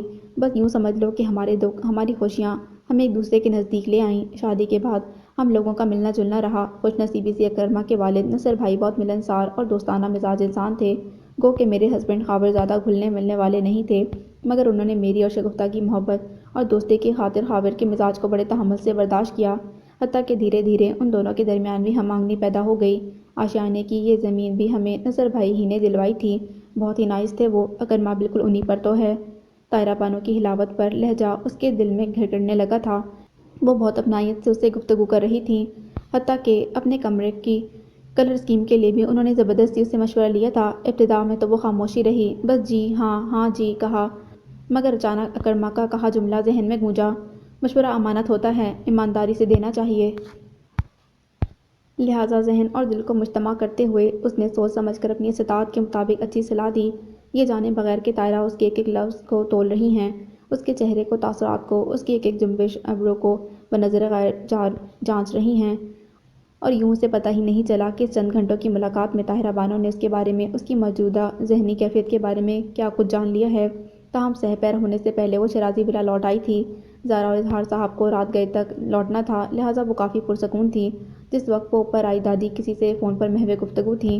اسے آتا دیکھ کر انہوں نے قصداً بجلد بات مختصر کی اور فون بند کر دیا۔ السلام علیکم دادی، وہ ان کے پاس چلی آئی۔ وعلیکم السلام بیٹا، بڑی دیر لگا دی واپسی میں تم نے، وہ شفقت سے مسکرا کر بولی، پھر بھی وہ جیسے گھبرا سی گئی۔ میں تو جلدی آنا چاہتی تھی، مگر وہ آنٹی مان ہی نہیں رہی تھیں۔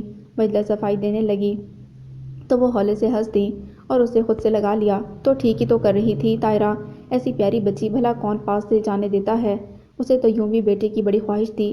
شگفتہ اور وہ دونوں ہی ہر پریگننسی پر باجماعت بیٹی کی دعا مانگا کرتی تھیں۔ شگفتہ کو تو خدا نے 2 ہی بیٹے دیے، مگر طاہرہ نے 2 بار اپنی کم سن بیٹیاں کھوئی ہیں، بیٹی کی قدر تو کوئی اس سے پوچھے۔ دادی نے محبت اور حلاوت سے کہہ کر گویا اس کی شرمندگی جذب کر لی تھی، ساتھ ہی طاہرہ کے بارے میں ایسی حقیقت بیان کی کہ وہ متحیر سی رہ گئی۔ سچ دادی، مگر انہوں نے تو اس کا ذکر بھی نہیں کیا، حالانکہ آج مجھے اپنی لائف کے بارے میں انہوں نے بہت کچھ بتایا تھا، اس نے استعجاب بھرے لہجے میں کہا تو اکبی کمرے سے نکلتے ہوئے اکرما نے انہیں سن لیا تھا۔ سامنے آتے ہوئے وہ بول اٹھا تھا، تاری آنٹی ایسی ہی ہیں، انہیں اپنے دکھوں کی تشہیر کرنے کی عادت نہیں، وہ ایک مضبوط انسان ہیں۔ در مکنون کے مقابل صوفے پر بیٹھتے ہوئے اس کی ذہین آنکھیں در مکنون کی طرف مرتکز تھیں، کچھ تھا اس کے لہجے میں جس کے باعث دادی کی سرزش اور در مکنون کی آزردگی سے بھرپور نظروں نے اس کا حصار کیا تھا، اور غالباً اس حصار کا ہی اثر تھا کہ وہ ایک دم نرم پڑ گیا۔ اینی وے آپ بتائیے، آپ کو آنٹی کیسی لگی، کیسا محسوس کیا آپ نے ان سے مل کر؟ وہ جیسے مکمل طور پر ان کی طرف متوجہ ہو گیا تھا۔ اچھی ہیں، بلکہ بہت اچھی ہیں، مجھے پسند آئی ہیں وہ۔ اس کے چند ثانیے پہلے کہے گئے فکرے کا تاثر اتنی جلدی زائل نہیں ہو سکتا تھا۔ در مکنون نے کسی خیال سے نکل کر جواب دیا، دادی اس دوران نماز کے لیے اپنے کمرے میں چلی گئی تھیں۔ وہ تو ہے، ویسے فار یور کائنڈ انفارمیشن، نہ صرف یہ کہ وہ بہت اچھی ہیں، بلکہ وہ خود بھی آپ کو پسند کر رہی ہیں، ورنہ ہر کسی کے ساتھ اتنا وقت گزارنا اور اپنے پرسنلز ڈسکس کرنا ان کی خو نہیں، اکرما نے سر ہلا کر جواباً کہا۔ در مکنون کے چہرے پر ہلکی سی مسکراہٹ ابھر کر غائب ہو گئی۔ ان دونوں کے درمیان کچھ دیر کے لیے خاموشی چھا گئی، جسے فون کی بیل نے توڑا۔ در مکنون بنا کوئی رد عمل دیے بیٹھی رہی، اس کی نظریں اکرما کے ہاتھ میں پڑے ٹیکسیشن سے متعلق کتاب پر جمی ہوئی تھیں جسے وہ اٹھتے ہوئے میز پر رکھ کیا تھا۔ ہیلو، وعلیکم السلام، جی موجود ہیں، آپ کون؟ اوکے، 1 منٹ ہولڈ کریں۔ وہ اس یک طرفہ ٹیلی فونک گفتگو کو سننے پر لامحالہ مجبور تھی کہ اکرما نے اس کے سامنے کارڈ لیس فون کر دیا۔ آپ کے لیے ہے، کوئی اینی ہے؟ فون اسے تھما کر وہ اپنے کمرے کی طرف بڑھ گیا، گویا اسے اطمینان سے بات کرنے کے لیے تنہائی دے دی تھی۔ در مکنون نے متشکر نظروں سے اسے جاتے دیکھا اور فون کان سے لگا لیا۔ دوسری طرف اینی پرجوش اور اتنی ہی اس کے نہ آنے پر ناراض تھی۔ تم کیوں نہیں آئی ڈوری؟ میں نے کہا بھی تھا کہ زارا بھابھی کے ساتھ آ جانا، سچ کتنا مزہ آ رہا ہے یہاں، اینی نے نروٹھے پن سے شکوہ کیا۔ اس کا تو میں تمہاری آواز سے ہی اندازہ لگا سکتی ہوں۔ اصل جواب سے پہلو تہی کرتے ہوئے اس نے قصداً اس کی توجہ کسی اور جانب مبذول کرانے کی کوشش کی، اور اس میں خاطر خواہ فائدہ بھی ہوا۔ ارے تم یہاں آؤ تو پتہ چلے، معلوم ہے آج 3 سال کے بعد انصاری خاندان سے زوی بھائی کی ملاقات ہوئی ہے، سب خوش ہیں، خولاپی کی منگنی کا فنکشن بڑا لکی رہا ہے ہم سب کے لیے، آغا جان اور پاپا کتنے دنوں بعد ریلیکس لگ رہے ہیں۔ زوی بھائی کا جشن صحت جو منایا جا رہا ہے آج، اف ڈوری میں تمہیں بہت مس کر رہی ہوں، آج کئی سال بعد بہت ساری خوشیاں ایک ساتھ مل رہی ہیں، یہ مہینہ ہی بہت اچھا ہے، تم مجھے دوبارہ ملی، زوی بھائی صحت یاب ہوئے، اور اب خولا آپی اور طارق بھائی کی انگیجمنٹ کا فنکشن، سچ کہوں میں بہت خوش ہوں، اللہ تمہیں ہمیشہ ایسے خوش رکھے۔ اینی کی پٹر پٹر چلتی زبان کو بمشکل بریک لگے تو در مکنون نے تمکنت سے کہا، تھینکس یار، جواباً وہ کھلکھلا دی، اور سب سے بڑی بات تو یہ کہ شاید زوی بھائی اور شری آپی کی نسبت بھی طے کر دی جائے، پھر اس کے بعد تو پھر میرا ہی نمبر ہے۔ اینی کی خوشی اور مسرت کا کوئی ٹھکانہ نہیں تھا۔ دور مخنون کو ہنسی آ گئی۔ یہ تو ہے، اس کے لیے پیشگی مبارک ہو۔ کوئی ٹیلی فونک مبارک نہیں، تم کو یہاں آنا ہوگا، تب میں یہ مبارکباد قبول کروں گی۔ اینی واپس اپنے مطالبے کی طرف آ گئی تھی تو دور مخنون کو معذرت کرنی ہی پڑی، مگر وہ کچھ سننے کو تیار نہیں تھی۔ کوئی ایکسکیوز نہیں، تمہاری کزن کی شادی کے فنکشنز پرسوں سے شروع ہو رہے ہیں، آج کوئی کام نہیں ہے۔ دیکھو ذرا بھابھی آ گئی ہیں جن کی بہن کی شادی ہے اور تم نخرے کر رہی ہو۔ اینی نے اس کا عذر رد کر دیا تھا۔ جواز مضبوط تھا۔ زہرا آپی کی بات اور ہے اینی، خالہ آپی ان کی نند ہیں، ان کا تو دونوں طرف سے ہی جانا بنتا ہے، مگر مجھے یہاں میمی خالہ کی مدد کرنی ہے۔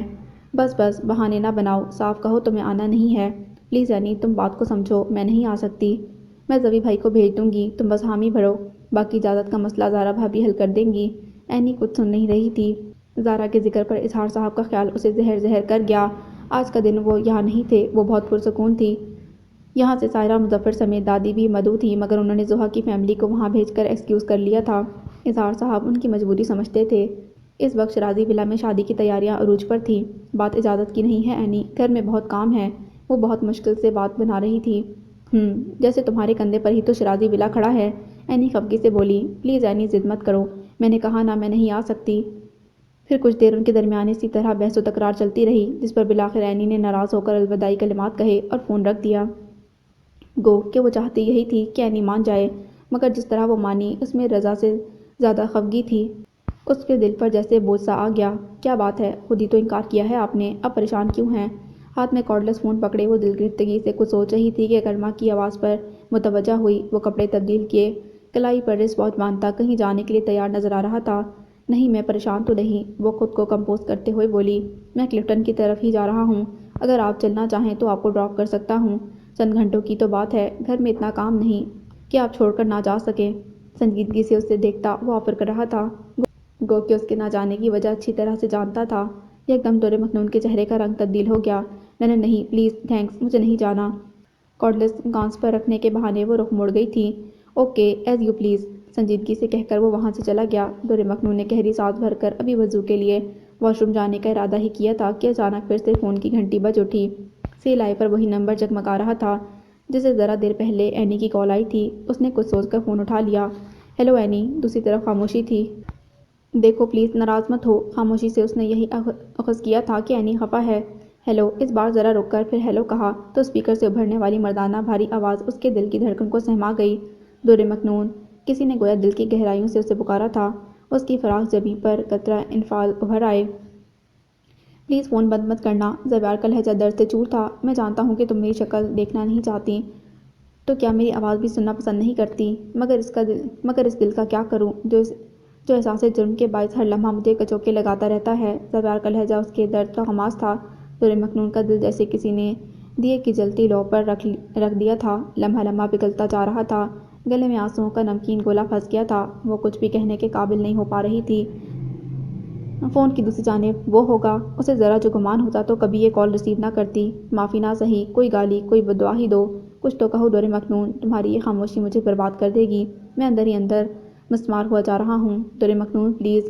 اسے لگا زابیار انصاری کا ٹوٹا شکستہ لہجہ نم ہوتا جا رہا ہے، اور یکدم اس کے لہجے کی نمی دور مخنون کی آنکھوں سے بہہ نکلی تھی۔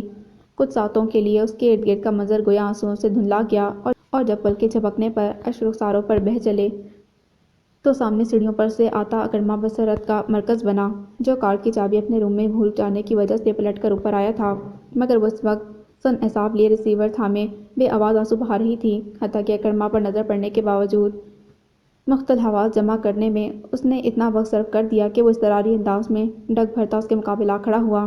دور مخنون نے سر اٹھا کر سامنے کھڑے دراز قد اکرما کی طرف دیکھنے کی کوشش کی، جسے آنسوؤں نے ناکام بنا دیا۔ وہ اشارے سے اس سے کچھ پوچھنے لگا تھا۔ یقیناً وہ بہت پریشان ہو چکا تھا۔ شہر کے حالات ٹھیک نہیں تھے، اور اس وقت گھر کے کافی افراد گھر سے باہر تھے۔ اس کا تشویش زدہ ہونا فطری امر تھا، مگر دور مخنون کا ذہن جیسے منجمد ہو چکا تھا۔ وہ مڑی ہوئی پلکوں والی ساحرہ آنکھوں میں سمندر سا موئے بس یکٹک اسے دیکھے چلے جا رہی تھی۔ لامحالہ اکرما کو ہاتھ بڑھا کر اس کے ہاتھ سے ریسیور لینا ہی پڑا، اور وہ تو یوں تھی جیسے جسم سے جان نکل چکی ہو۔ بغیر کسی مزاحمت کے اس نے ریسیور اکرما کی سخت مردانہ انگلیوں کی گرفت کے حوالے کر دیا، اور پھر جیسے خود کو گھسیٹتے دادی کے کمرے کی طرف بڑھ گئی۔ اس دوران اکرما کارڈلیس کان سے لگا چکا تھا۔ پلیز دور مکنون، میں مجرم ہوں تمہارا، تمہیں جو ناقابل تلافی نقصان میں نے پہنچایا ہے اس کا قرض تو مر کر بھی ادا نہیں کر سکتا، مگر یہ زاویار انصاری کا وعدہ ہے تم سے کہ اگر تم نے میرا ساتھ قبول کر لیا، میرا ہاتھ تھام لیا، تو تمہاری راہ کے سارے کانٹے اپنی پلکوں پر چنوں گا۔ مجھے مایوس مت لوٹانا دور مکنون۔ لہجے میں معذرت نہیں بلکہ درد اور کرب تھا۔ اکرمہ ششدر سا رہ گیا۔ غیر متوقع موقع پر غیر متوقع شخص سے قطعی غیر متوقع بات سننا اسے متحیر کر گیا تھا۔ اس کے تو سان و گمان میں بھی نہیں تھا کہ دوسری طرف زاویار ہوگا۔ ہیلو ہیلو دور مکنون، پلیز کچھ تو کہو، کوئی تو جواب دو، دیکھو میں کب سے۔ بہت آہستگی سے اکرمہ نے بٹن پریس کر کے لائن ڈسکنیکٹ کی۔ دور مکنون کا جواب اسے اور زاویار دونوں کو ہی مل چکا تھا۔ پھر کچھ لمحے اس کی پرسوچ نظریں بار بار دادی کے کمرے کے دروازے کو چھو کر پلٹتی رہیں، جس کی دوسری جانب یقیناً وہ نمکین پانی میں گھل رہی تھی۔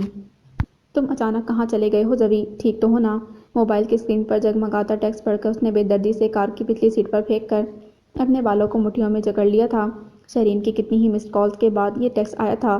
وہ جانتا تھا باقی سب لوگ اس کے مزاج سے واقف ہیں، اس لیے کسی نے اسے فون کرنے کی ہمت نہیں کی تھی، مگر یہ شہرین بھی اپنے مزاج کی ایک ہی تھی۔ اور کچھ یہ بھی تھا کہ سب نے اس ہی کو زاویار سے رابطہ رکھنے کا ذریعہ بنا رکھا تھا، کیونکہ زاویار کی ڈانٹ پھٹکار اور تلخ مزاجی کو جھیلنے کا ہنر بھی اسی کے پاس تھا، ہر ایک کے پاس نہیں تھا۔ یکدم اسے خیال آیا کہ شہرین نے اب آسماں کو کال کر ہی ڈالی ہوگی، لہٰذا اب اسے گھر چلنا چاہیے، نہیں تو وہ پریشان اور تشویش زدہ ہو جائیں گی۔ یوں بھی پچھلے چند دنوں میں اس نے آسماں کو بہت ستایا تھا، وہ انہیں مزید تکلیف نہیں دینا چاہتا تھا، لہٰذا کار سٹارٹ کر کے گھر کے راستے پر ڈال دی۔ تاہم راستہ بھر دور مکنون کی فون پر سنی جانے والی سسکیاں اس کے پورے وجود کا حصار کیے رہیں۔ دور مکنون کوئی وجود نہیں، بلکہ اس کے لیے تو وہ اس کے ہی قلب کا کوئی حصہ تھی جو اس سے کہیں دور دھڑک رہا تھا۔ اتنے سالوں کے بعد اسے دیکھ کر تو جیسے پھر سے جی اٹھا تھا۔ کہنے کو تو اس نے دور مکنون سے کہہ ڈالا تھا کہ وہ دوبارہ اس کی راہ میں نہیں آئے گا، مگر آج جب اینی کو فون پر اسے جھگڑا کرتے دیکھا تو اس سے رہا نہیں گیا۔ اینی فون بند کر کے گئی تو اس نے تنہائی پاتے ہی ری ڈائل کر دیا۔ امید تو کم ہی تھی، مگر فون دور مکنون نے ہی ریسیو کیا تھا، اور پھر وہ خود پر اختیار کھو بیٹھا اور سب کچھ کہہ ڈالا جو دور مکنون نے اسے کراچی جم خانے کے لان میں دوبارہ کہنے سے منع کیا تھا۔ خود وہ بھی تو آسماں کو انکار کر چکا تھا، جس کے نتیجے میں نازیہ نے سارہ شیرازی سے معذرت کر لی تھی، مگر آج وہ جیسے سب کچھ بھول گیا تھا۔ یاد رہا تو صرف اپنے جذبے اور اپنی محبت، جس سے وہ کسی طور پر کسی صورت دستبردار نہیں ہونا چاہتا تھا۔ پتہ نہیں میں نے ٹھیک کیا کہ غلط، کہیں وہ پیاری سی لڑکی مزید دکھی نہ ہو گئی ہو، کہیں میں نے انجانے میں اسے مزید دکھ نہ پہنچا دیا ہو۔ پتہ نہیں کیوں ایسا ہو گیا ہے کہ میں ہر کسی کے لیے پریشانی کا باعث بنتا جا رہا ہوں۔ بائیں ہاتھ سے اسٹیئرنگ وہیل کو کنٹرول کرتے ہوئے دائیں ہاتھ کی کونہی کھڑکی پہ ٹکائے اس نے بالوں کو مٹھی میں جکڑ رکھا تھا، اور اس کا یہ انداز اس کی ذہنی الجھن کا غماز تھا۔ رات کے فنکشن کے لیے گھر میں افراتفری پھیل گئی تھی۔ دور مکنون حیرت سے گھن چکر بنی پھر رہی تھی۔ اس کی سمجھ میں نہیں آیا کہ پچھلے کئی دنوں سے آج کے لیے اسپیشل تیاریاں کی گئی تھیں، تو پھر آج اس قدر ہڑبڑ کس لیے مچی ہوئی ہے۔ پرسوں اور کل کی رات وہ ٹھیک سے سو نہ سکی تھی۔ فون کی بیل پر وہ یوں چونک کر بدحواس ہو جاتی جیسے ہر کال زاویار کی ہی ہو۔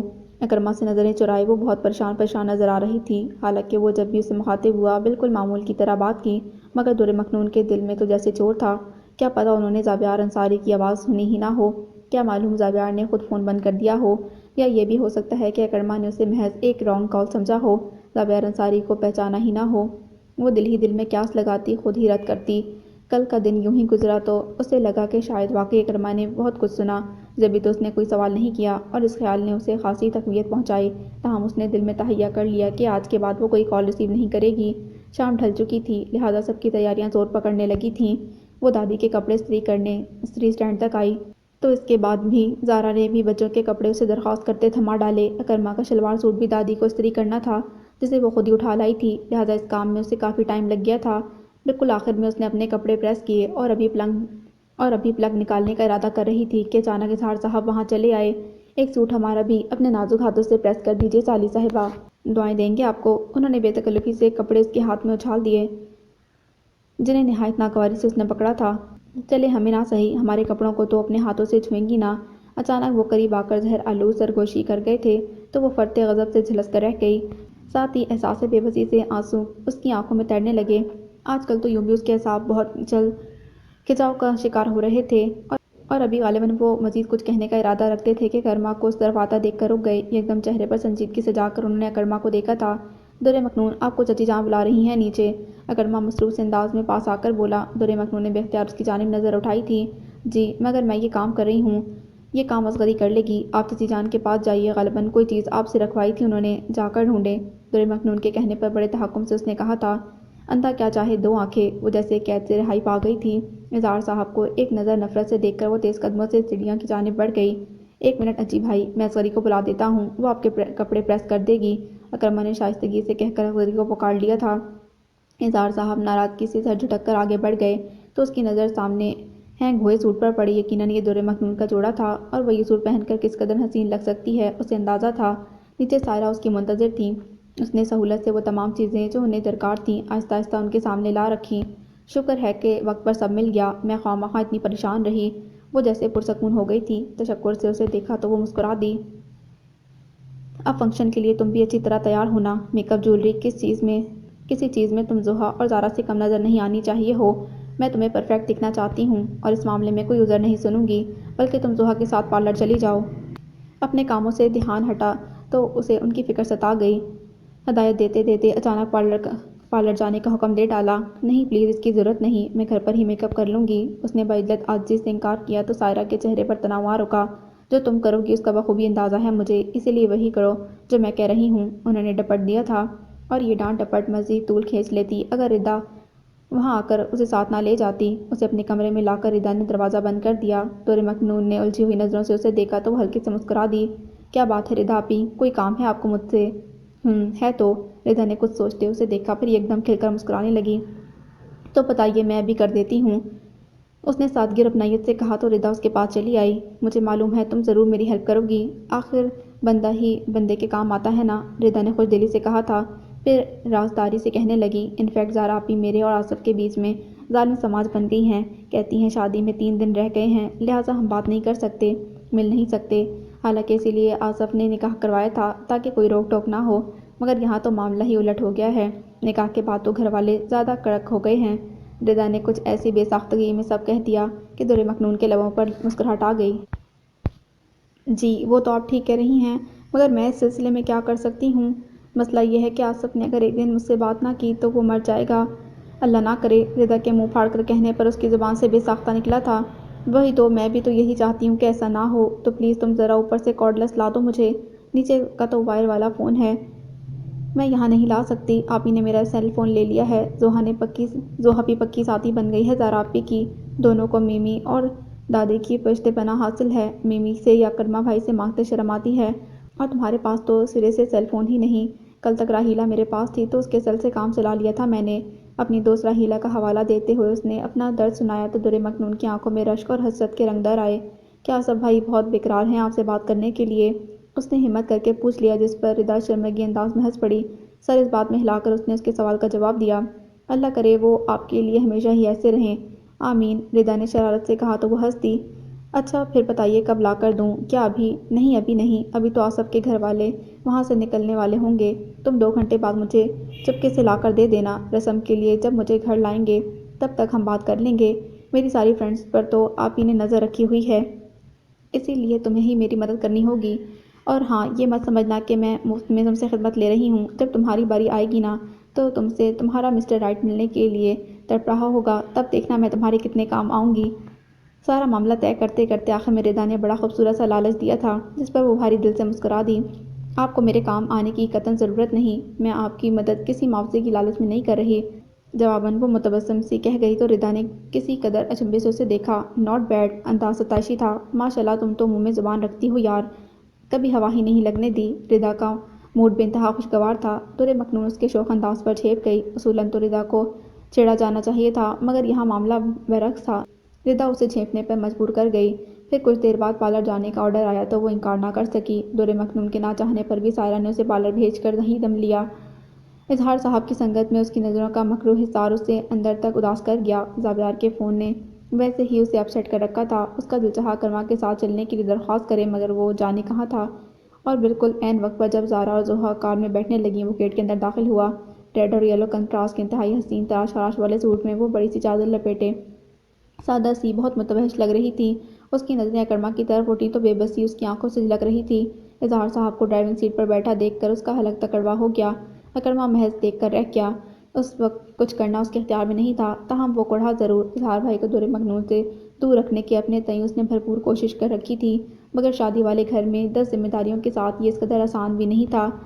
ادھر گو کے اظہار صاحب انہیں پارلر کے گیٹ تک چھوڑ کر چلے گئے تھے، مگر واپسی پر انہیں ہی پک کرنے آنا تھا۔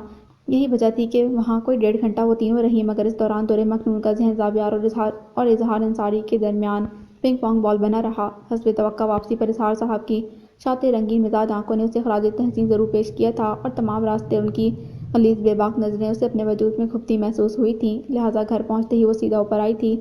تنے ہوئے اعصاب کو سکون دینے کے لیے دادی کا کمرہ گوشہ عافیت ثابت ہوا تھا۔ دادی کا چہرہ اسے دیکھ کر جیسے کھل سا گیا تھا، نہیں محتاج زیور کا جسے خوبی خدا نے دی۔ انہوں نے دونوں ہاتھوں میں اس کا چہرہ تھام کر ماتھا چوم لیا۔ اور تم تو ہو ہی بنی بنائی اپسرا۔ ان کی ستائش ہی ایسی تھی کہ وہ جھیپ گئی۔ پلیز دادی۔ اسے اپنا آپ ویسے بھی اوور لگ رہا تھا۔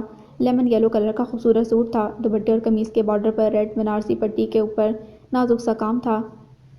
بیوٹیشن نے بھی اپنی ساری مشاقیں لگا کر گویا اس کا میک اپ کیا تھا، بالوں کو سامنے سے بلو ڈرائی کر کے کھلا چھوڑ دیا تھا۔ اسے خود اندازہ تھا کہ وہ بہت حسین لگ رہی ہے۔ ریڈ نگوں والے آویزے اور سرخ چوڑیاں بہت بہار دکھا رہے تھے۔ ظہر اور زارا نے بھی کتنی تعریف کی تھی۔ سارے راستے وہ لپسٹک چڑھاتی آئی تھی، مگر آنکھوں کا میک اپ غضب تھا۔ ابھی بھی کمرے میں آتے ہی وہ کانوں کے آویزے اتار کر اپنی بالیاں پہننے کا ارادہ رکھتی تھی، مگر دادی نے جس طرح اسے سراہا تھا وہ سمجھ گئی تھی کہ اسے کچھ کمی نہیں کرنے دی جائے گی، اور جس وجہ سے وہ یہ سب ہو رہا تھا وہ اسے دکھی کرنے کے لیے کافی تھا۔ لو بھلا، اس میں شرمانے والی کیا بات ہے؟ میں نے کوئی جھوٹ کہا ہے بھلا؟ دادی کی والہانہ نظروں نے گویا اظہار بھائی کے رویے کی ساری کثافت دھو ڈالی تھی۔ ان کی شفقت بھری آغوش میں وہ خود کو ہلکا پھلکا محسوس کرنے لگی۔ گہری سانس بھر کر اس نے ان کی توجہ خود پر سے ہٹانے کے لیے یوں ہی پوچھ لیا تھا، اچھا آپ یہ سب چھوڑ دیجیے اور یہ بتائیے کہ اب آپ تیار کیوں نہیں ہوئیں؟ بس جا رہی ہوں، اصل میں ابھی سدرا کا آسٹریلیا سے فون آیا تھا۔ عبید اور وہ دونوں بہت محسوس کر رہے ہیں تنہائی۔ دیار غیر میں ایسے موقعوں پر دل اور بھی اداس ہو جاتا ہے کہ جب انسان اپنوں سے دور اپنوں کی خوشی میں شامل ہوئے بغیر جی رہا ہو۔ دادی بتاتے بتاتے افسردہ سی ہو گئی تھیں۔ آپ صحیح کہہ رہی ہیں دادی، مگر پلیز آپ اداس نہ ہوئیے۔ وہ ان سے لپٹ گئی تھیں۔ دادی اس کھلے اظہار محبت پر جیسے جھوم سی اٹھیں، اور پھر جیسے ان کی خاطر انہوں نے خود کو مجتمع کیا۔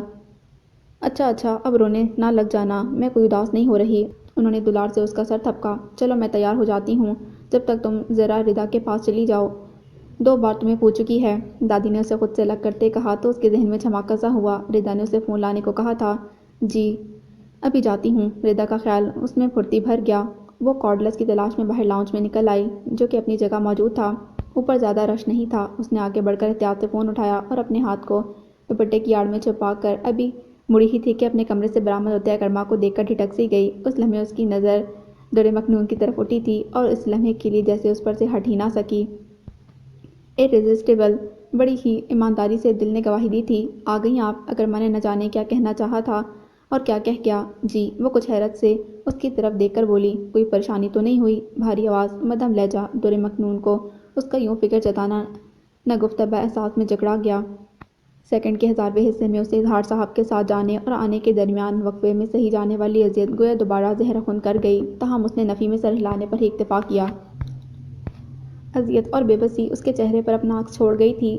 جواب میں اکرما ماتھے پر شکن لیے کچھ کہے بغیر دادی کے کمرے کی جانب بڑھ گیا تو وہ بھی سیڑھیوں کی طرف قدم بڑھانے لگی، یہ دیکھے بغیر کہ اکرما نے دروازے کی دہلیز پر رک کر مڑ کر اسے دیکھا تھا، اور اس کے ہاتھ میں دبے کارڈلس فون کو بھی، جسے وہ اپنے تئیں چھپانے کی کوشش کر رہی تھی۔ دور مخنون اور فون، اسے حیرت نے جکڑ لیا۔ آخر کس سے کانٹیکٹ کرنا ہے انہیں؟ اپنی دوست اینی سے؟ یا سوالات نے اس کے ذہن پر یلغار کر دی تھی، مگر مہمانوں کے گھر آنے میں کچھ ہی دیر باقی تھی۔ گرے شلوار سوٹ اور بلیک واسکٹ میں وہ ہمیشہ کی طرح بہت گریسفل لگ رہا تھا۔ نیچے چچا جان اس کا انتظار کر رہے تھے۔ وہ نیچے چلا آیا، جہاں آ کر اس کی نگاہوں نے لاشعوری طور پر دور مخنون کو کھوجا تھا، جو فون سمیت ردا کے کمرے میں غائب تھی، جبکہ ردا کی دوستوں اور خاندان کی دوسری لڑکیوں نے خوب رونق لگائی ہوئی تھی، جس میں آصف کے گھر والوں کے آنے پر مزید اضافہ ہو گیا تھا۔ دور مخنون اس دوران ردا کے کمرے سے باہر نکلی تو سامنے ہی اسے خولا دروازے سے اندر جاتی دکھائی دی۔ وہ بے اختیار لپک کر اس کے پاس چلی آئی۔ شہرین بھی ساتھ تھی۔ اف، کتنی پیاری لگ رہی ہو تم، اس کے سلام کے جواب میں شہرین نے بے ساختہ کہا تھا، جسے اس نے قصد نظر انداز کیا۔ اینی نہیں آئی؟ نہیں، ناراض ہے تم سے؟ کل تم خولا اور طارق بھائی کے فنکشن میں جو نہیں آئیں، شہرین نے جواباً کہا تو وہ لاجواب ہو کر نچلا ہونٹ کاٹنے لگی۔ چلو فکر نہ کرو۔ شہرین نے اسے شرمندہ دیکھ کر محبت سے اس کا ہاتھ تھام لیا۔ کل کے فنکشن میں آئے گی وہ، بس ذرا سی ویلیو بڑھا رہی ہے، تم ٹینشن نہ لو۔ بے فکری سے اس نے اس کا تردد کم کرنے کی صحیح کی تو وہ بے ساختہ مسکرا دی۔ خولا نے رشک بھری نظروں سے اسے دیکھا۔ ٹھیک ہی تو ہے، جب گھر میں سورج اترا ہو تو چاند ستاروں کی طرف کیوں دیکھے کوئی؟ مسٹر اکرما کو اتنی روشنی میں بھلا خولا نام کا ستارہ دکھائی دے سکتا ہے؟ اس نے جلے دل سے سوچا۔ اس کا شکوہ اپنی جگہ ٹھیک تھا، مگر یہاں کافی کام تھا۔ انفیکٹ زارا آپی بھی تو چلی گئی تھی نا، اسی لیے میں رک گئی تھی۔ آپ اسے بتا دیجیے گا۔ شہرین کی تسلی دینے کے باوجود وہ صفائی دینے لگی تھی۔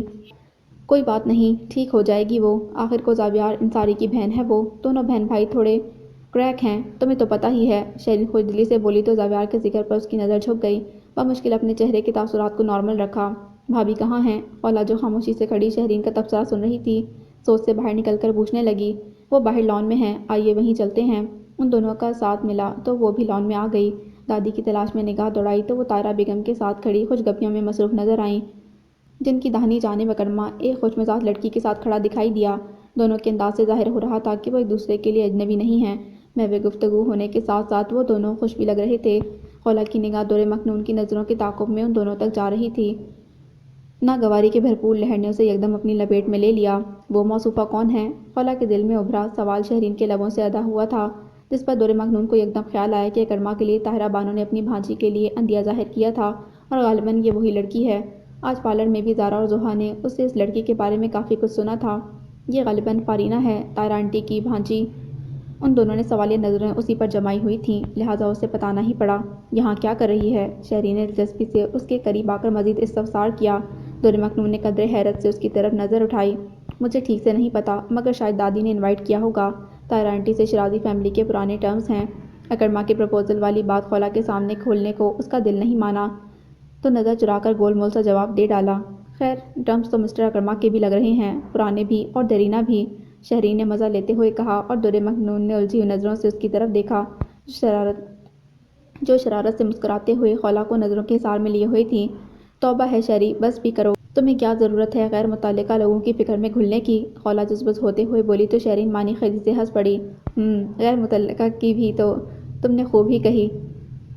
مصنوعی گہری سانس بھرتے ہوئے شہرین نے جس طرح کہا، اس میں افسوس سے زیادہ شوخی کا رنگ تھا۔ خولا نے دانت پیستے اس کو ٹھوکا دیا۔ بہیو یور سیلف شہری، جس پر وہ کھلکھلا کر ہنس پڑی۔ دور مکنون ان دونوں کو نہ سمجھنے والے انداز میں دیکھ رہی تھی۔ ان کی باتیں اس کی سمجھ سے بالا تر تھیں۔ کمال ہے یار، میں نے کون سی بدتمیزی کی ہے جو ایسے کہہ رہی ہو؟ میں تو محض ایک رائے کا اظہار کر رہی تھی۔ وہ شہرین ہی کیا جس پر کسی بات کا اثر ہو جائے۔ خولا نے جل بھن کر اس کی طرف سے توجہ ہٹا لی۔ کچھ دیر یوں ہی گزری کہ شہرین کی آواز نے ان دونوں کو متوجہ کیا۔ السلام علیکم، کیسے ہیں آپ؟ شہرین نے پاس سے گزرتے اکرما کو دوستانہ انداز میں سلام داغا تھا۔ اکرما متانت سے مسکرا کر رک گیا۔ وعلیکم السلام، اللہ کا شکر ہے، آپ سنائیے کیا حال احوال ہیں؟ سلام کا جواب دے کر اس نے بھی اخلاقاً پوچھ لیا تھا۔ احوال اچھے ہیں، البتہ حال کا پتہ نہیں۔ بے فکر شوخ انداز میں لاؤبالی سا جواب تھا، جو اکرما کو مسکرانے پر مجبور کر گیا۔ خولا البتہ جھلس کر رہ گئی، جبکہ دور مکنون سادہ نظروں سے ان دونوں کو مخاطب دیکھ رہی تھی۔ تو پھر پتہ کیجیے، اپنے حال سے اس قدر بے خبری اچھی نہیں ہوتی۔ پروقار انداز میں اس نے ہلکی سی شوخی سے کہا تھا۔ بجائے اشاعت فرمایا آپ نے، مگر وہ جو کسی شاعر نے کہا ہے نا، ہم وہاں ہیں جہاں سے خود ہم کو اب اپنی خبر نہیں آتی۔ تو آج کل کچھ ایسا ہی ہے۔ یوں بھی بقول شاعر، کیا ضروری ہے باخبر ٹھہریں، آگہی بھی عذاب ہوتی ہے۔ شہرین کی خوش مزاجی آج ساتویں آسمان پر تھی، اور اس کی وجہ سمجھنے سے وہ تینوں قاصر تھے۔ خولا نے جھلس کر غصے سے جلتی نظریں شہرین پر ڈالی تھیں، مگر اسے فکر کہاں تھی۔ ویل سیڈ، اکرما اس بار باقاعدہ ہنس پڑا تھا۔ خولا، آپ نے کبھی بتایا نہیں کہ آپ کی کزن اس قدر دلچسپ گفتگو کرتی ہیں۔ اب کہ وہ براہ راست خولا سے مخاطب ہوا، ساتھ ہی نظریں دور مکنون کے چہرے کو بھی چھوائی تھیں۔ جی، مجھے بھی آج ہی پتہ چلا، ورنہ آپ کو ضرور بتاتی۔ خولا نے تنبیہی نظروں سے شہرین کو گھور کر مروتاً کہا تھا۔ اکرما نے خولا کے چہرے پر لکھی حیرت اور تنبیہ پڑھ لی تھی، اس لیے ہلکے سے سر جھٹک دیا۔ دیکھ لیجیے، یہاں تو کسی کو بھی حال کی خبر نہیں، شہرین نے خولا کے جملے پر برجستہ کہا تھا، جس پر دور مکنون بے اختیار مسکرا دی تھی۔ بائی دا وے، حال سے ہم ہی نہیں، آپ بھی خاصے بے خبر ہیں۔ اصولاً تو آپ کو مجھے میرے بھائی کی اور خولا کو ان کی انگیجمنٹ کی مبارکباد دینی چاہیے، مگر دیکھیں آپ کو بھی کہاں خیال رہا۔ شہرین نے باتوں ہی باتوں میں چوٹ کی۔ اکرما یکدم شرمندہ ہو گیا۔ Oh, I am really very sorry, میں واقعی بھول گیا تھا۔ وہ معذرت خواہ ہوا۔ اینی وے کنگریٹس، دونوں کو بیک وقت مخاطب کیا تھا اس نے۔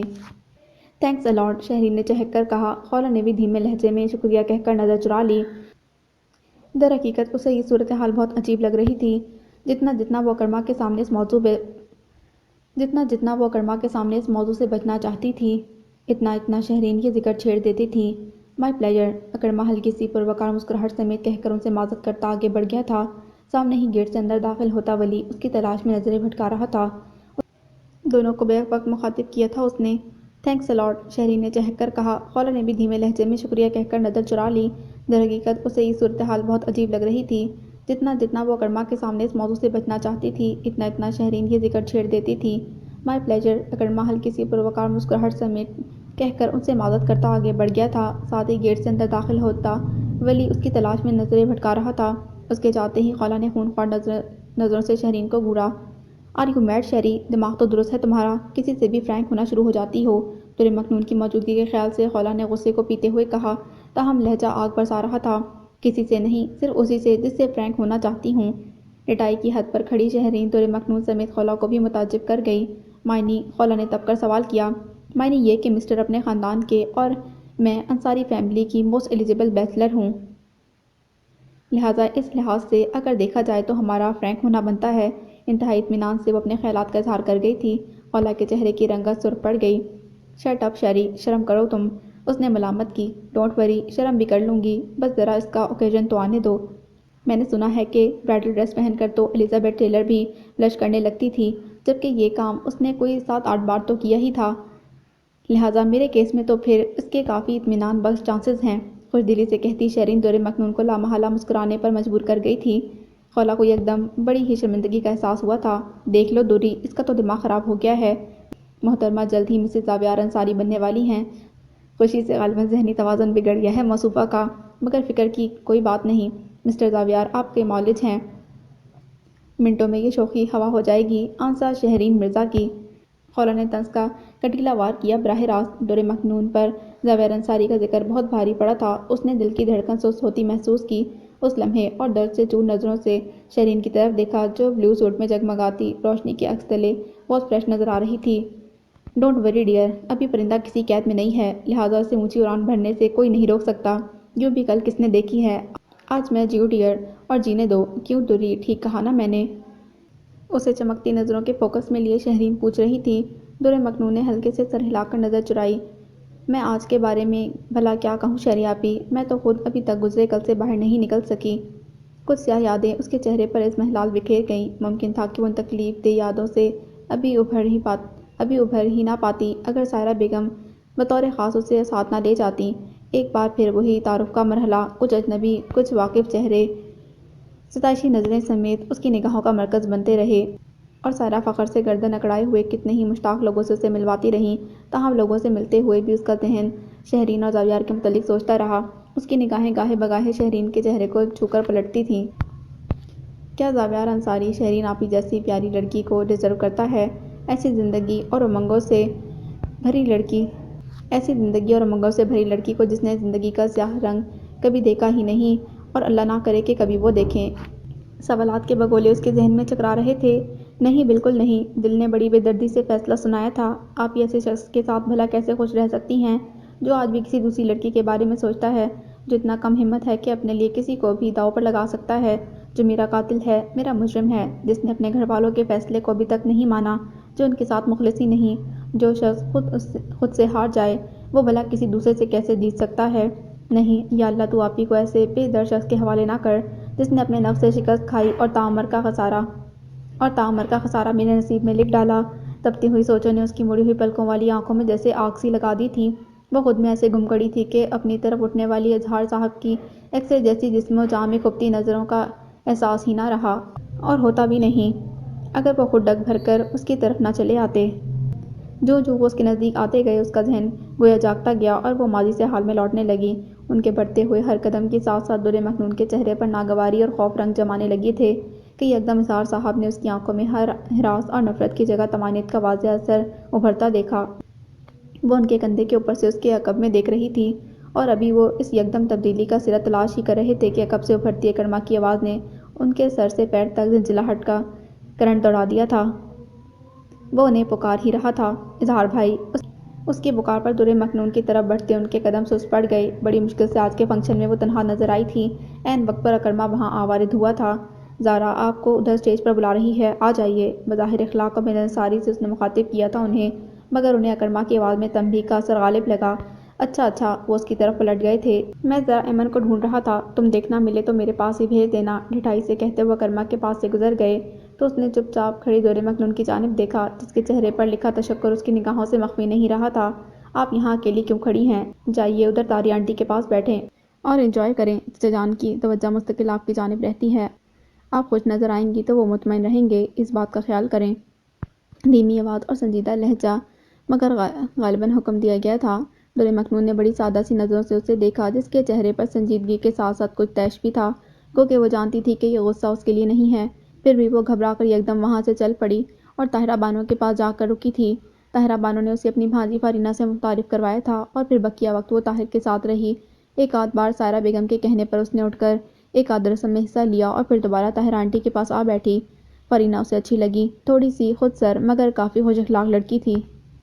باتوں باتوں میں اسے پتہ چلا کہ وہ طاہرہ آنٹی کے بیٹے نادر اور اکرما کی کلاس فیلو بھی رہ چکی ہے، اور جب بھی وہ آشیانے آتی تھی یہ سب لوگ ایک ساتھ کرکٹ، بیڈمنٹن اور سنوکر بھی کھیلا کرتے تھے۔ پھر والد صاحب کے تبادلے کے نتیجے میں وہ اسلام آباد چلی گئی تھی۔ پیشے کے لحاظ سے وہ میڈیکل ڈاکٹر تھی اور طاری آنٹی نے اسے اپنے نئے سیٹل ہوتے کلینک میں ہیلپ کے لیے آج کل بلایا ہوا تھا۔ مگر وہ جانتی تھی کہ اسے اکرما سے بطور خاص کیوں ملوایا گیا تھا، تاہم اس کے باوجود وہ بہت اعتماد اور بے تکلفی کے ساتھ اکرما سے مخاطب ہوتی رہی، حالانکہ آج پورے 8 سال بعد وہ مل رہے تھے۔ اس نے دیکھا فارینہ کی ہلکی سانولی رنگت میں بڑی دلکش چمک تھی اور اس کی آنکھیں اس کے اعتماد کا منہ بولتا ثبوت تھیں۔